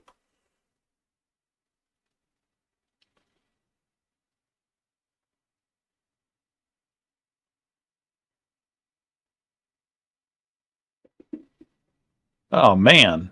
2 1s, but he's alive. You know. I heard what you did to that guy's sister. Yeah. No taxation without representation. Yeah. So he's no longer unconscious, but he is still prone. And that's you have movement left. That's it. If I have movement left, then I'll just kind of, let's see. I went, 15, I think, to there. No idea. Ish. But I just know you use your Okay. action and bonus action.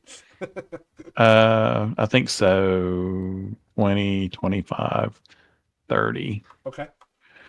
Let me untarget the king so I don't make any deadly mistakes next turn. Okay. Yep. All right. This one is targeting Caitlin and tries to attack her. And he reaches his hand out to touch her and not able to. Help me, untie me. Top of round 5. Savin, you are awake but prone. So you can, one of two things. If you move to stand up, you Yes. can use your movement, obviously, but you won't be able to use steady aim. Okay. So totally up to you what you do, but there is no penalty from shooting from laying on the ground. Okay. D&D 5e rules, it's kind of weird, but technically there is no penalty. I didn't want you to say you stood up and then try to use steady aim. So you can lay there. You can't stand up after your turn. You can lay there and shoot and take steady aim the whole time, as if you were sitting up. Okay. But Mr. Who's is giving me advantage on the cultist, or is he flying? No, around? he's not. He's not close. He's in a flanking position, so you wouldn't get advantage that way. Okay. You know. All right. Well, We didn't say I that. will. So Kiko, we weren't doing ranged attacks for that, were we? Or was he providing advantage because it was the help action? I think so. I don't remember a distinction between melee or ranged. Okay, yeah. So you have advantage anyway. So you could stand up and get advantage anyway. So there you go. You're right. Okay. I'll do that then. I will Let's take see if I prone can- off of you then. That's half of your movement. You have 15 foot of movement left. Well, I will take a shot first and then move if need be. Okay. Let's see if I can get this guy. 19 and an 18, both of them hit, but it's one attack. So didn't click your sneak attack and do the damage. Let's see if I can actually do something this time. Ooh, not bad. He's dying. Nice. Finally killed something.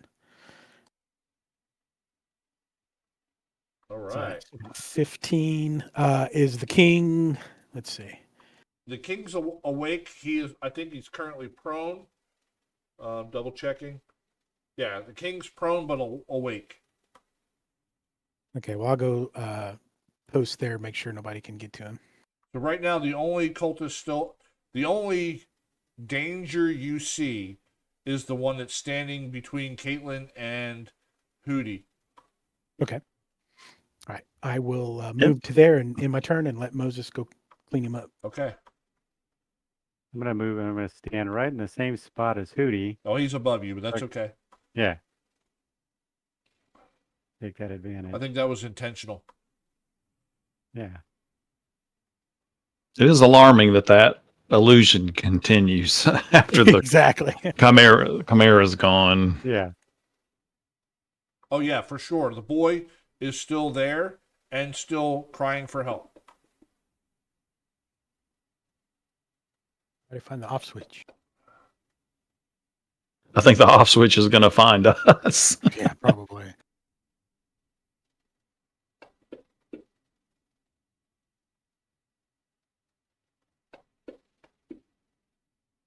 Yeah. Okay. He's down. All right, so you strike the final blow to the cultist, and as you're swinging around and you look around for another target, a very strong purple light illuminates the whole square. It appears to come from the throne room, and immediately the air around you becomes even darker and even more unhealthy. And then a powerful earthquake starts shaking the ground, all the ground around you shaking feverishly. The earth splits open, creating a huge chasm in front of you. In those alarming seconds, multiple giant eagles appear above you, drawing your attention with their clear cry, and a figure above them calls out to you, "Get on the eagles, quickly! I'm here to rescue the king. You can trust me. I'm the Archdruid Elu Idrahal." And multiple eagles, giant eagles, land in the square. The earthquake is still moving. The blue fog and the illuminating light is just everywhere. The druid does not land. He's up flying about 25 feet up in the air, yelling down to you, "Do not wait. Get on the eagles right away." And the king yells out, "But my son." And the archdruid yells, "No time. We must leave now." So reluctantly, the king jumps on one of the eagles.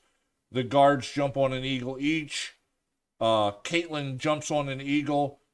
The question is, what do you four do? There are 4 eagles left. Get on an eagle. I'm getting on an eagle too. Okay. Untie me, somebody help! Yes. That's I'll exactly. jump on an eagle. Let's all mock him. Right, yeah. All right. So as soon as all 4 of you jump on the eagles immediately take flight. I need everyone to roll a dexterity saving throw because none of you have ever ridden on a giant eagle. Now, I will tell you though, they have harnesses and all that. And you don't feel like it's too hard, but just in case.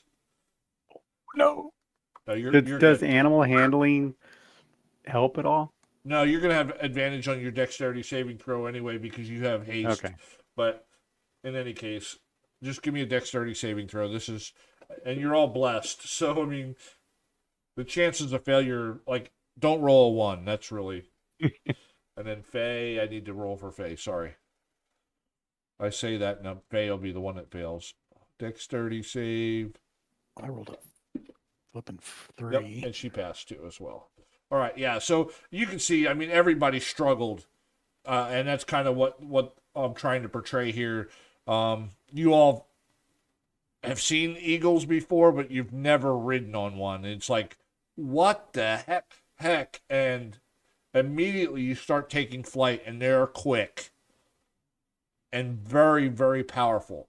So you've all ridden horses before, and the power of horses underneath of you is nothing it's literally minute compared to the power you feel on these eagles as they take flight and they start flying. As you're flying away, you're noticing that the earthquake has wreaked havoc on a lot of the city of Hellenbraun. This is a very unnatural earthquake. Matter of fact, give for you, Kiko, give me an Arcana check. I'll have Faye roll. Let me see what you got for. Oh man. Yeah, you have no idea. You're like, man, I know I should have paid attention in that class. I have no idea what it, you know.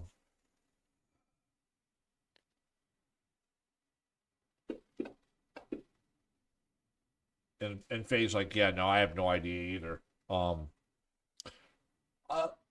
ahead. So I'm gonna let Moses and Savin roll for Arcana as well.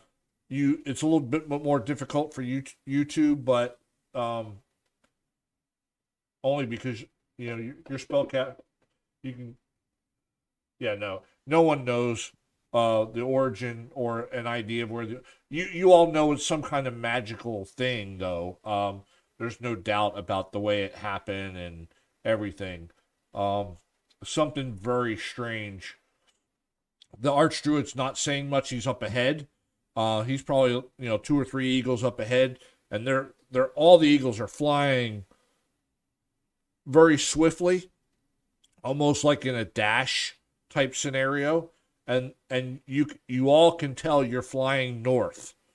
So let me get and unshare this map.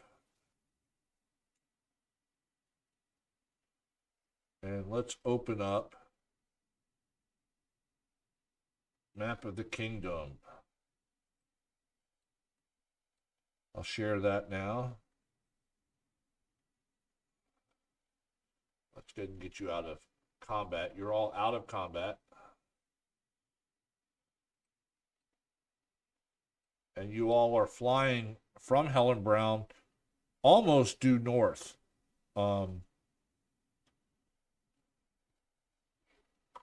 Mount Doom. But at first you can tell it seemed like the goal is to get you out of the city. But once you clear the city walls, the eagles don't slow down. They are in full stride, almost like you would think like a sprint, but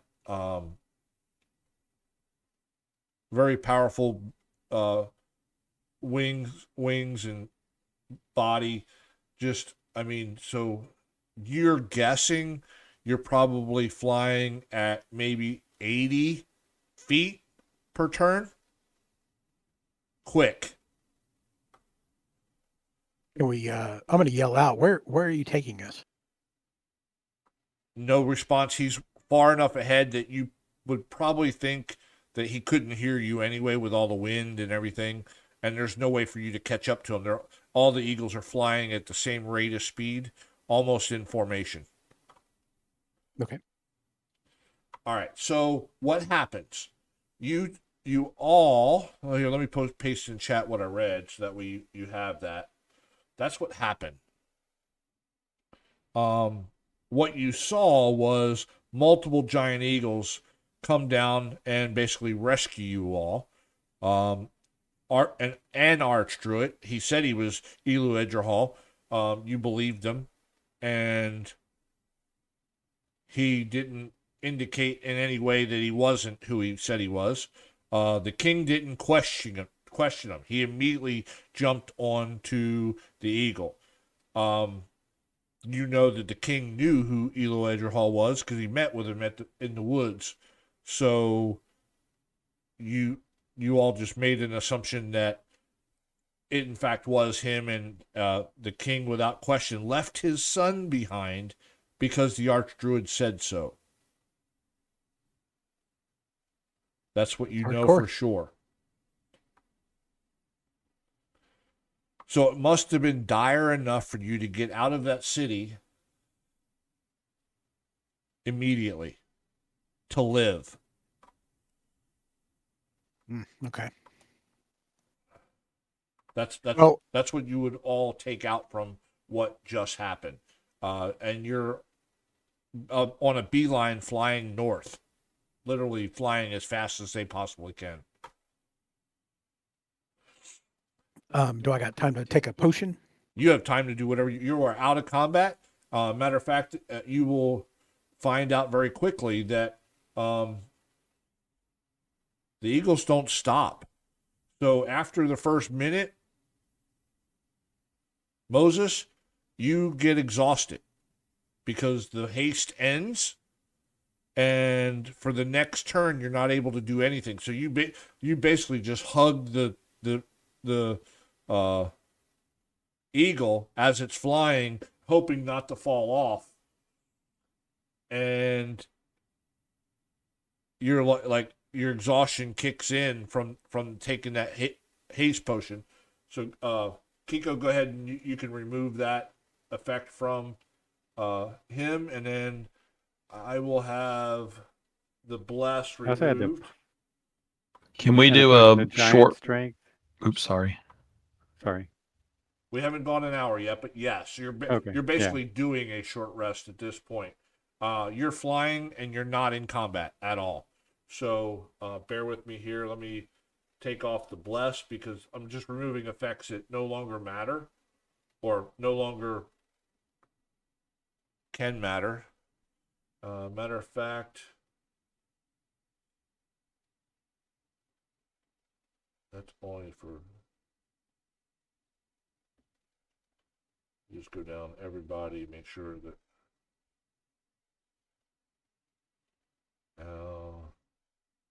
Kiko, Bless is gone, Light stays, this one goes. Okay, Marcus.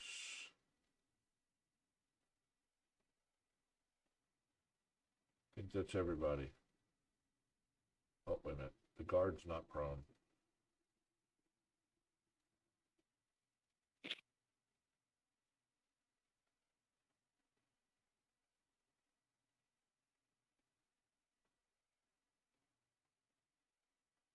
Who am I forgetting? Moses. Yeah, I still have most. Yeah, I was gonna say. Oh, and Bless. All right. That's all good. How long does the giant strength last? It's supposed to last an hour, but I didn't know. No, that's Since fine. we're flying, I figured. No, it'd yeah, be- no, yeah, you're good. yeah. And then Savin. You all will be flying for more than an hour, for Yeah. sure. Yep. So I'm glad I had that strength because when the haste wore off, I was needing it to hang on. right, yeah, for sure, yeah. So, I think everything else is good. I think I've got everybody caught up to date now. Double check to make sure you got the right effects on you. I don't think I deleted anything that wasn't supposed to be deleted, but so even the effects of the antitoxin are long gone. So after about 3 hours of flight, so I'm going to grant a short rest and allow you to roll any hit die if you want to. So let me go ahead and grant a short rest.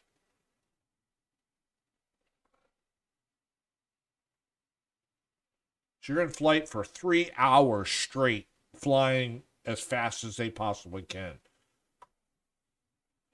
And you've been flying north. They land in a small little clearing. It's plains area here. And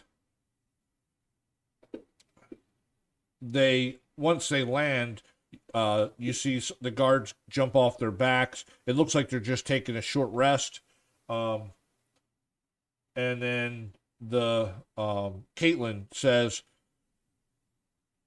these beasts have to rest 1 hour for every 3 hours of flight.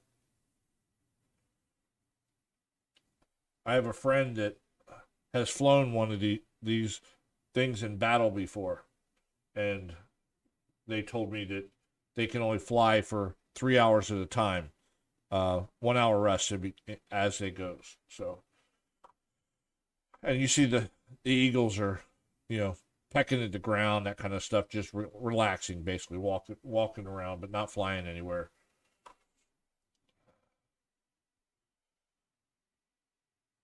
Where did we? Do we have any idea where we landed? So on this map, you're probably somewhere right up in here. Somewhere right up in there. Not very far from the city. 3 hours north of there. Okay. That's just a general idea. Like I said, you were flying due north out of Helen Brown. Okay. Well, does the druid want to talk to us now? So where are you taking us? And thank you, by the way. He doesn't say much. He does say, we are flying to the city of Baibei to ensure the king's safety. Okay. I'm not exactly sure of everything that was going on, and I'll explain a lot more once we get up there, and I can explain to the contingent there too as well. Again, not really sure. We've got about a 3 days travel to get there by bird. So there you go. Well, is there any news of the prince, or do we have any idea? no idea. Dang. Okay. So from there, you all will get back on the birds. That would continue for 3 days straight, flying every 3 hours, rest an hour. 3 hours, rest an hour. So you didn't do that for 3 hours straight. You stop long enough to eat sometimes, that kind of thing. So everybody subtract 2 rations from your inventory. I'll go into phase.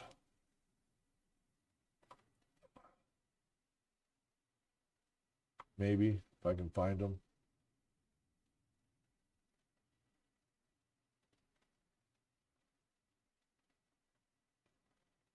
Oh, there they are.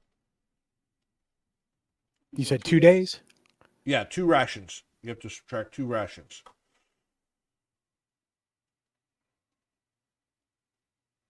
Anybody else need some? I got one more. Oh, Faye had 10, so. Okay. Yeah, same.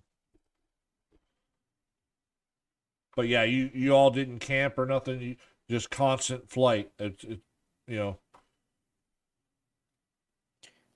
will strap myself to the bird good so I don't fall off. Yeah, you guys are all tired, but not exhausted because you're not actually doing anything but riding. So, but the birds are doing everything. So, you can tell that the Archdruid has something to do with that too, because you can tell as he's flying, he's casting. He must be helping in some way. You're not sure exactly what, but. And I guess going back to that last battle, we didn't really get the chance to recover any of our stuff, so Yeah. I have to permanently decrease my dart count. No. No, so no. So okay, sorry. You would have had just as you were mounting the eagles. So there's nothing for you to pick up a few darts, pick up a few javelins, pick up a few arrows, that kind of thing. Okay. Yeah, so that's not a problem. It wasn't like, oh my God, jump on the bird, run away. It wasn't like quite like that, but it wasn't. Okay. There was no let's go look for the king's son. Let's go into the building. Let's search bodies. You weren't able to do any of that. Okay.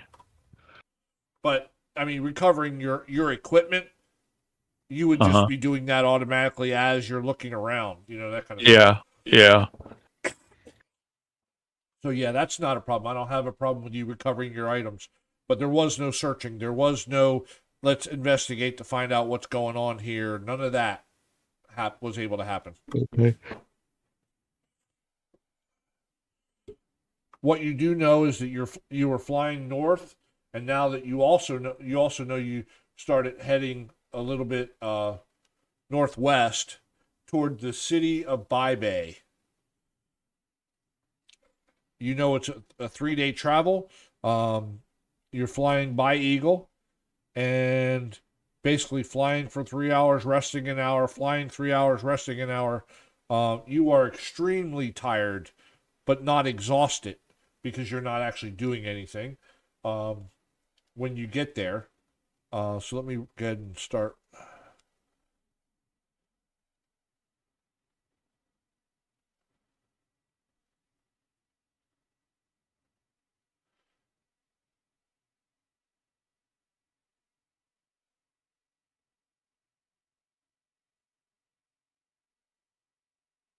All right, so as you're flying toward it, you see up in the distance this mighty looking fortress, walled city, basically.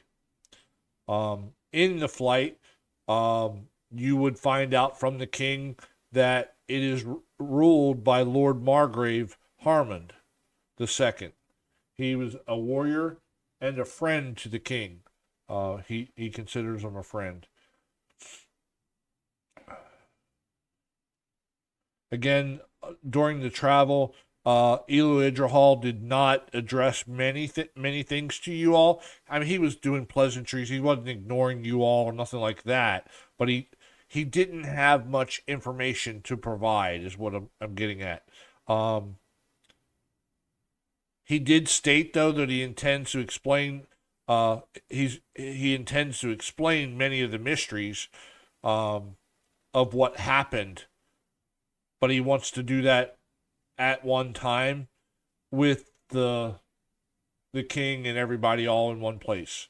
He didn't want to. He doesn't want to explain it 3 times or anything like On the 3rd day, as evening falls, exhausted by the long journey aboard these giant eagles, you see a city surrounded by mighty walls in the distance. Elu Idrahal tells you that you have finally arrived in Baibei.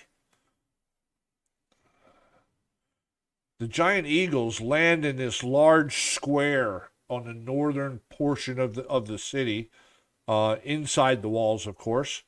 And it looks like it's a walled city, the walled-in area closest to where the Lord's palace would be. There are some soldiers that surround the group almost immediately, asking who you are.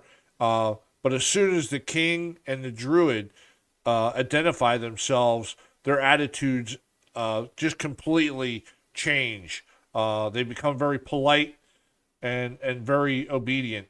Another soldier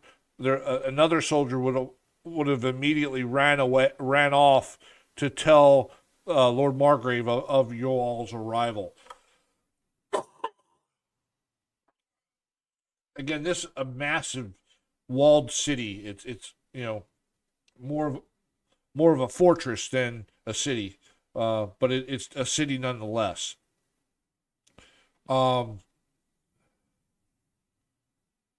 As you all are standing there waiting, there's a few priests come out and start rendering aid to anyone that needs it. And what happens is they start healing everyone. Bear with me.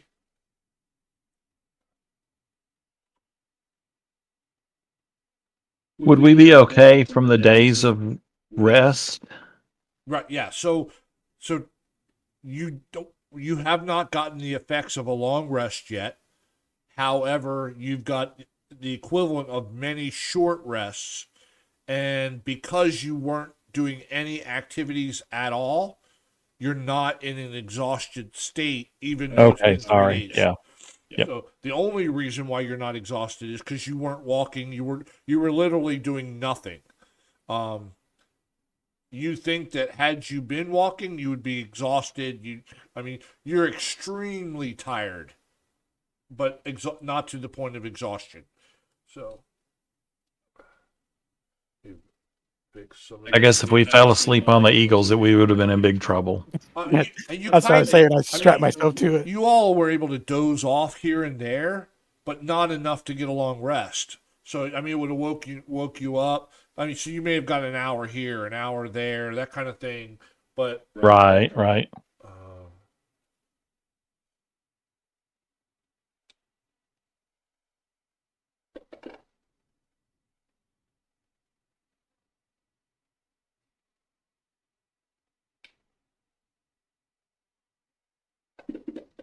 and these two priests, like I said, come out and they just start healing people. Anybody that's wounded, they take care of it while you're sitting there waiting for, which it doesn't take very long. It just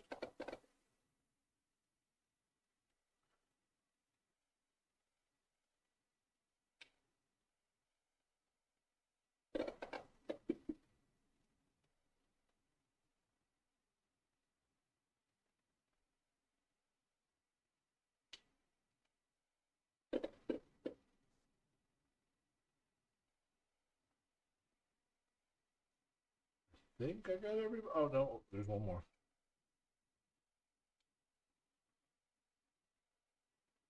I wish there was a way to change the font colors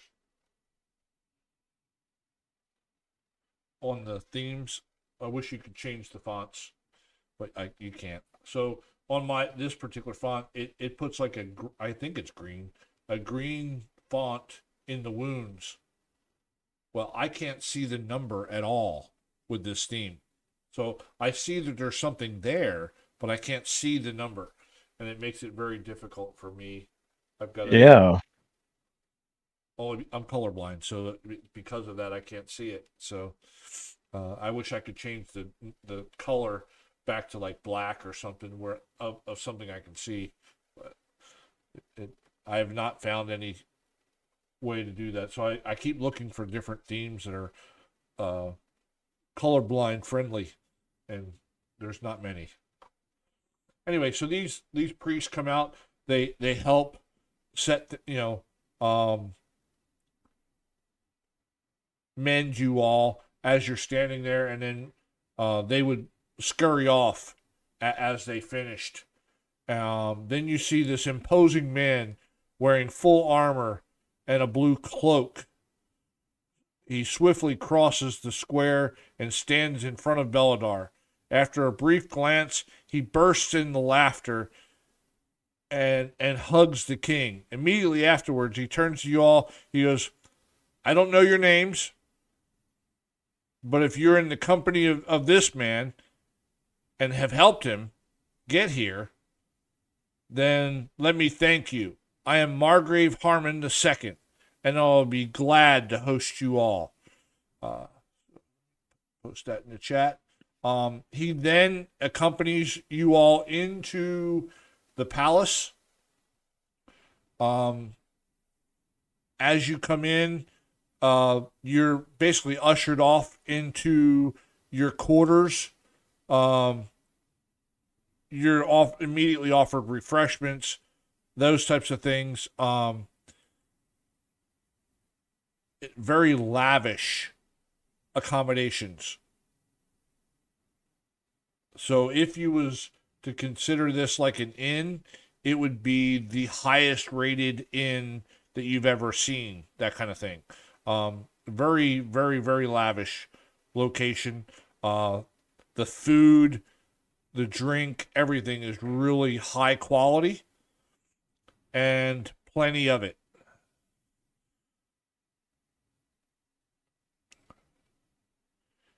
Gorge myself. Yeah, so you all obviously are just completely exhausted at this point, and they all know that. So you're all escorted toward your rooms. You've got food and stuff that's brought in by the servants to the room, so you're able to get a bite to eat, so you're not starving as you go to bed. You're able to exhale a little bit, have a few drinks, and then probably would go straight to bed. The question is, and it's totally up to you all, would you get accommodations that were all of you in one room, or would you all have your own accommodations separately and everyone in their own room? I'll leave it up to you three to make that decision. So the servant would have asked you that as you were walking up, what your preference was. I'm not. I don't care much about the sleeping arrangements, but I do want a bath. Yeah. before I Oh yeah, crash. for sure. You all would have the ability to do that privately, of course. Okay. Well, yeah. I'm good with whatever you guys want to do.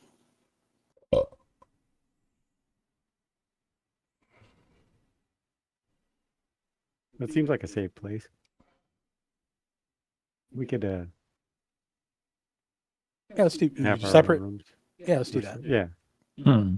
Okay. Okay. Yeah. So what happens is they lead you down this one hallway. There's multiple doors. You all are literally one door right after another. Almost like a hotel would be, but a lot better accommodations and each room looks like a suite,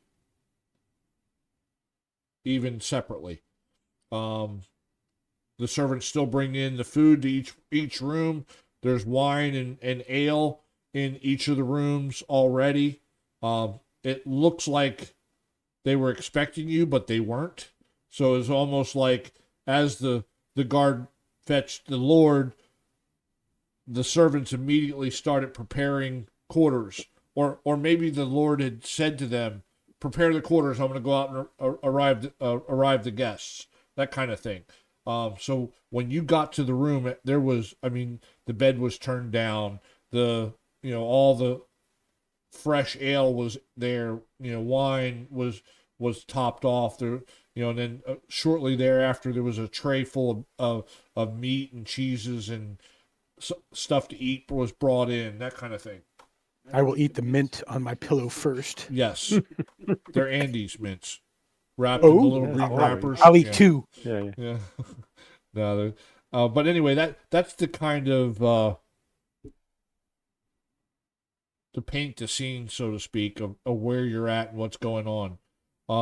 You all are able to do a long rest, so I'm going to provide that. Nice. Anything that you would have done prior to that, again, tell me now if you planned on doing any certain specific studying or any, that kind of thing. But I am going to grant a long rest nonetheless. That provides you with experience. Oh, we're getting closer. Well, I gotta look.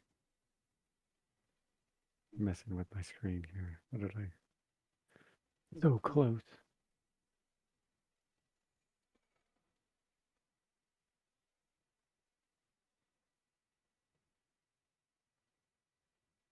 Bear with me.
Oh, look at that.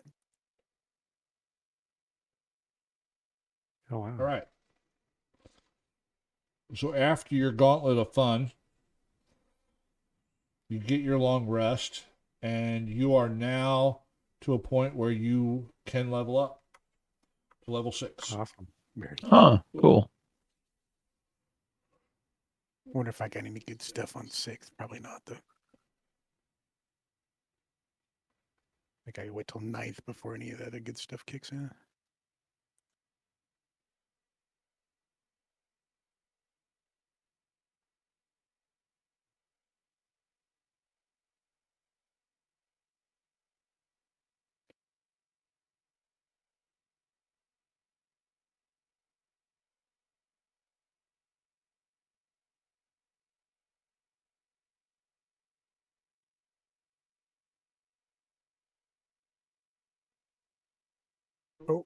Oh, bummer. 3d6. Okay. So next level is 46 sneak. Close. Expertise. Okay.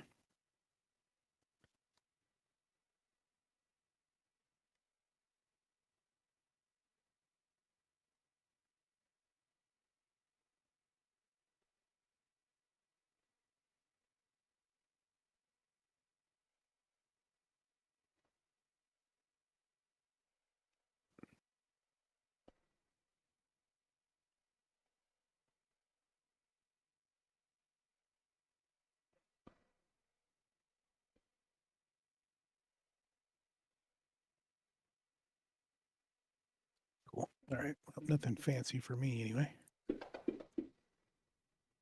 She only gets 1. Okay.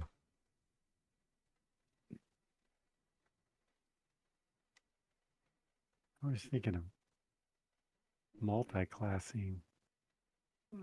No, we'll just go.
Well, I think the only thing I have is skill stuff, and that's it. So Yeah, that's what I'm looking at. Faye, she went up in hit points. She got a feature, like a ability, but that's I didn't see anything else. Obviously, spells changed. Double checking that stuff now.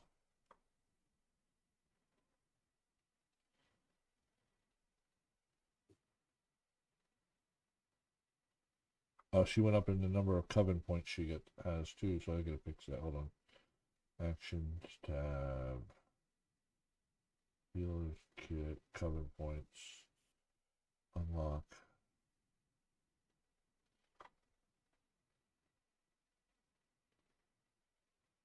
Six.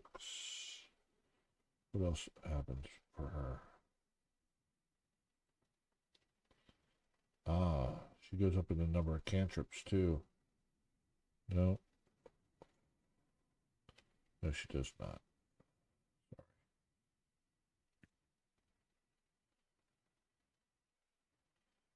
Alright, check down here now. Spell slots.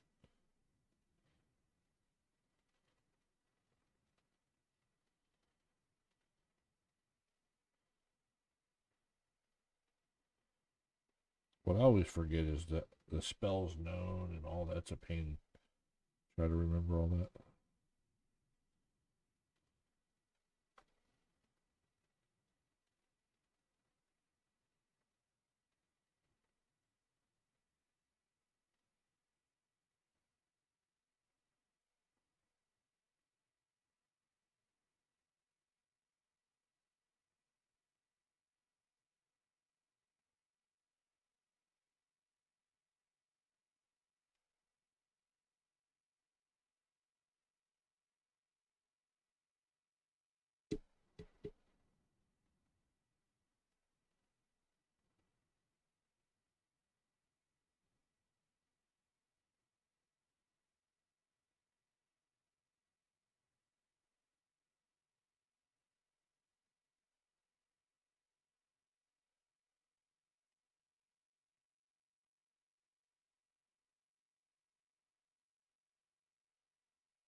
Seven, so she knows one more spell.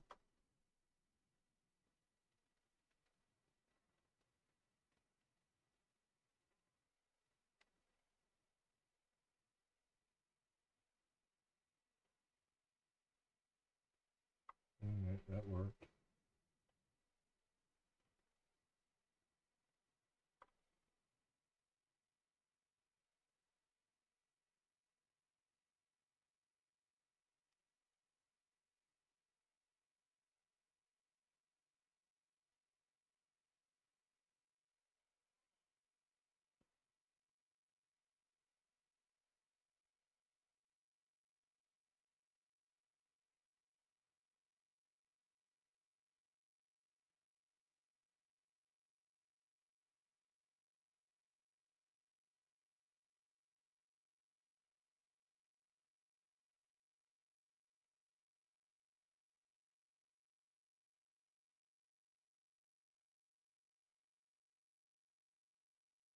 Alright.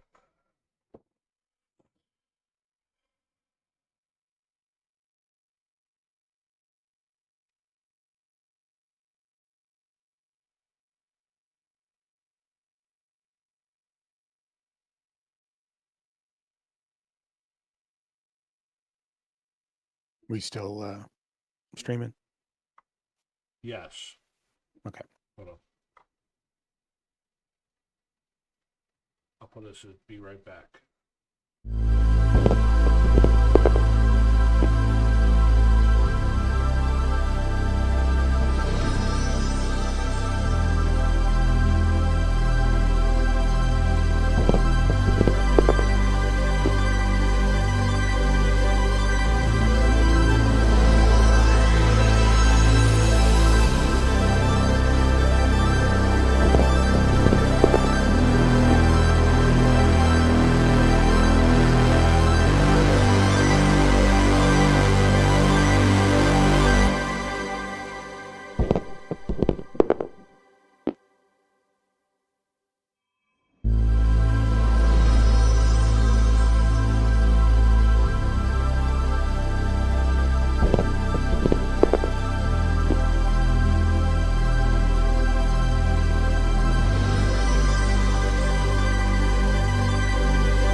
That's just so we remember what we're, if you want to Okay. watch it later. What I'm doing is I'm realizing that on the last level up, I didn't choose phase spells.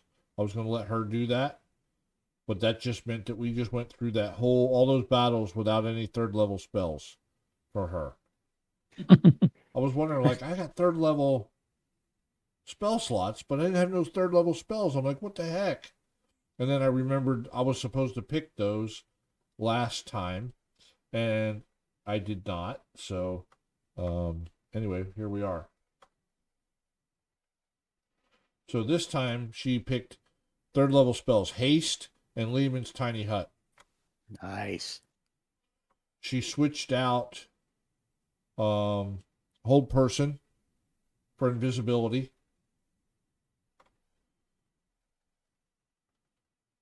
Now I need to double check that I have the right number. 1, 2, 3, 4, 5, 6, 7. That's correct. And then she has, so that's 7 spells known. That's right. And then cantrip, she has 5 cantrips. Let me double check that she has 5 of those. 1, 2, 3, 4, 5. That's correct. Okay. So she's got to identify, healing word, bless, witch bolt. I think all those level 1 ones are good. I'm not switching any. The only other one that she's got that's questionable is blindness, deafness, but she got that from the Elk Grove, so she can't switch that out. All the rest are pretty useful for the party, so I'm going to stick with those. So just so everybody knows, cantrip, she's got chill touch, guidance.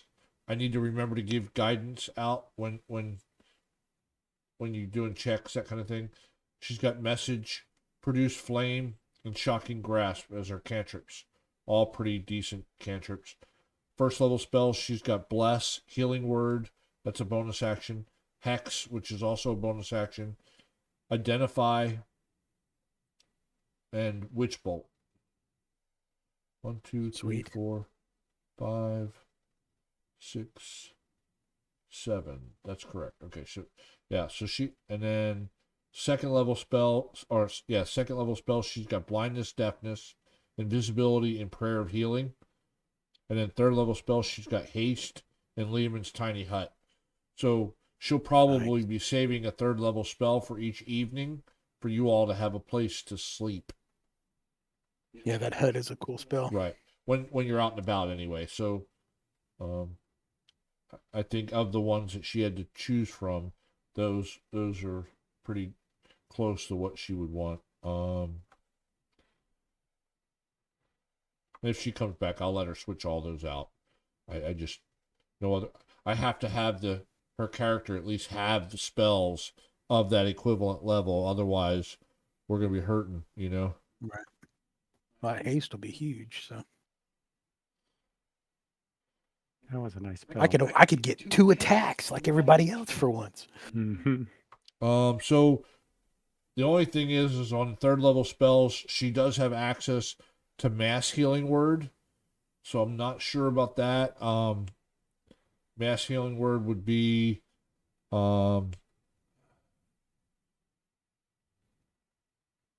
1d4 plus her spellcasting modifier. And everyone up to 6 creatures within 60 feet of her could get that healing. That's a third level spell though. It'd be 1d4 plus her spellcasting modifier. That's pretty good. For everybody in the party, basically. Not a whole lot of healing, but it's still healing. But I don't know if it's worth not that versus haste or Lehman's Tiny Hut though. She, maybe next level grab that one. Yeah. I'm not sure. Haste will probably be. Yeah, she'll be using haste a lot more. Hasting either you or Moses, but it makes more sense to haste Moses. Right. Let the tank. All right.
You guys still there?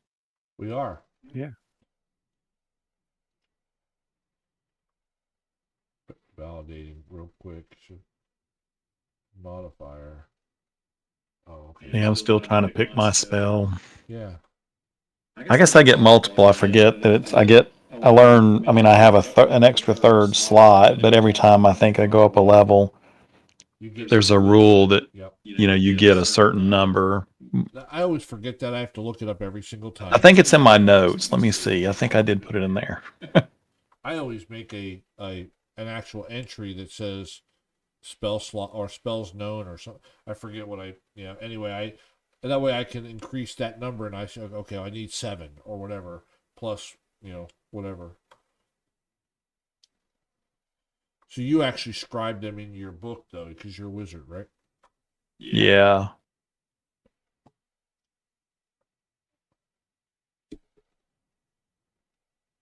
Yeah, so you'll have the number of spells in your spell book, plus the number of spells you know each day, plus you'll have your spell slots.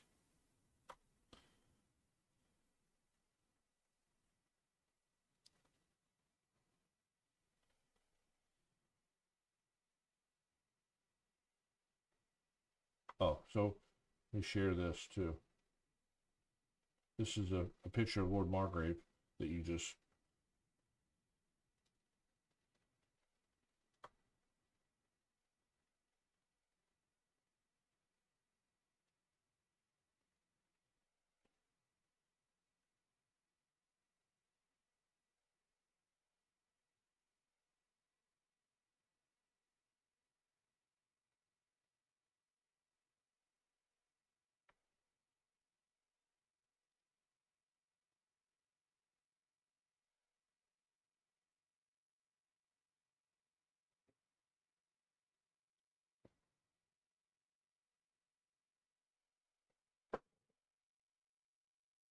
How's everybody doing? I think I didn't have much to do, so I'm good. Yeah. I want us That ready was for on the next session. I'm going to pick us up going into the War Council. Nice. Yeah, that was a fun one. That'll be in the morning. So, what as you're waking up, I'll describe what happens, but you're going to be going into the war room. And you're going to learn the whole story.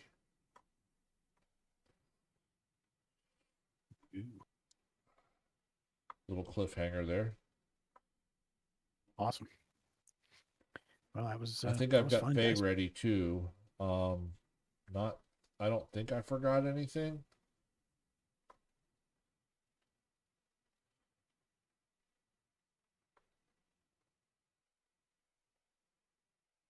Hey, how do the paladin cantrips work? Do they cost a spell slot? Because some of them just say action on them or reaction. No. So cantrips aren't spell slots. Okay. You can cast them at will, but it uses either a bonus action or action based on what it is. Yeah. But it's not a leveled spell. Okay.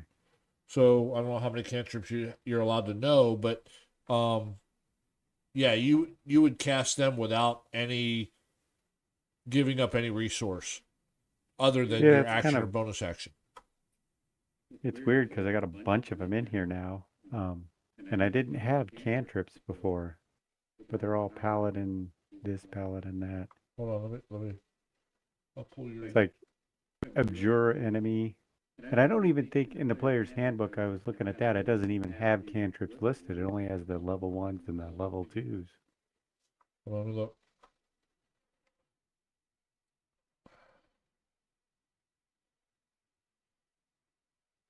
I'm messing up. Oh, it loaded all the cantrips. What happened? Yeah. I don't think it's supposed to do that. So, okay, so here's the deal with yours. Paladins actually know every single spell. Okay. Every morning or after each long rest, you're supposed to prepare a number of spells equal to, or a number of spells equal to whatever you're authorized. So as an example, I want to unlock your sheet here and take Yeah. you to preparation. You would be able to prepare. How come the little dots aren't there? Yeah, hang on. Oh, here they are down Oh, further. Yeah. So Yeah. I did the prepare on them. okay, so I would delete the cantrips out, the ones you don't know, because you don't know all those. No. You How many could do I know? all Do I those. know? So you can see that by going off of your paladin list. It'll say cantrips known. Let me go there now. Well, There's that's what I a was saying. chart. I looked there, but I was looking in my book, and I didn't show any cantrips known. No, there is. Hold on.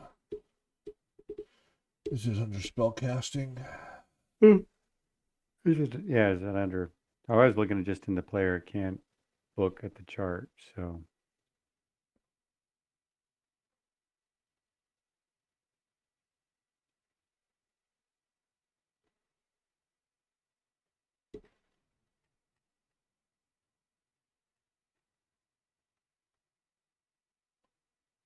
Oh.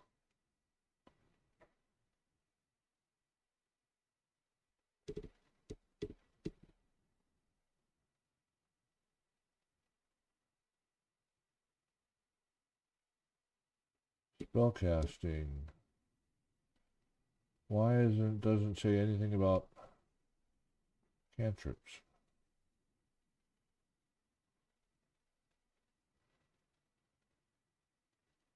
The paladin table shows how many spell slots you have to cast. You cast one of your paladin spells, first level. You get those back in the long rest. Prepare a list of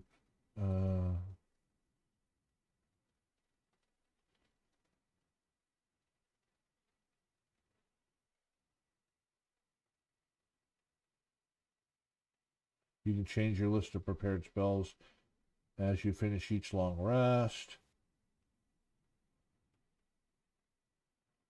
Because I figured it would be something like the prepared spells where I could only select a couple of the cantrips. Right.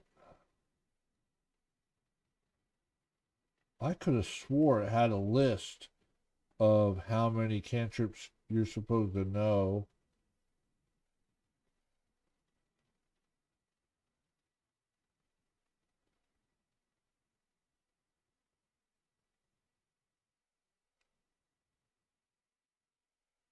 And of course your oath spells too.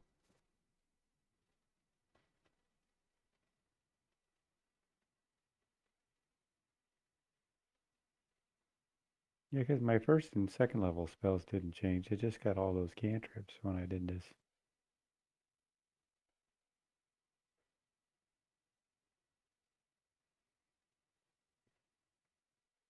Got the Zone of Truth for 5th. Oh. Where does it tell you? I must be overlooking it. Where's it at?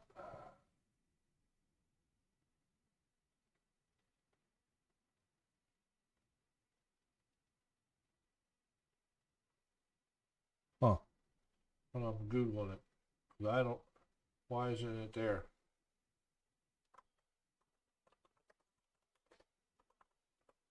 All right, gents, I'm gonna have to jump off and hit the Okay. hit shower. But it was fun, man. It was Yeah. we did a good job. I actually went down this time. That was bad. Oh, cool. Well, have a good night. All right, Yeah, you good guys night. too. All right. Yeah, you all. See you next time, okay? Yeah. Everybody else is done though, right? Yeah. I'm not. I'm still plugging away on mine. Okay. Well, I'm not going anywhere. I want to get an end the stream though.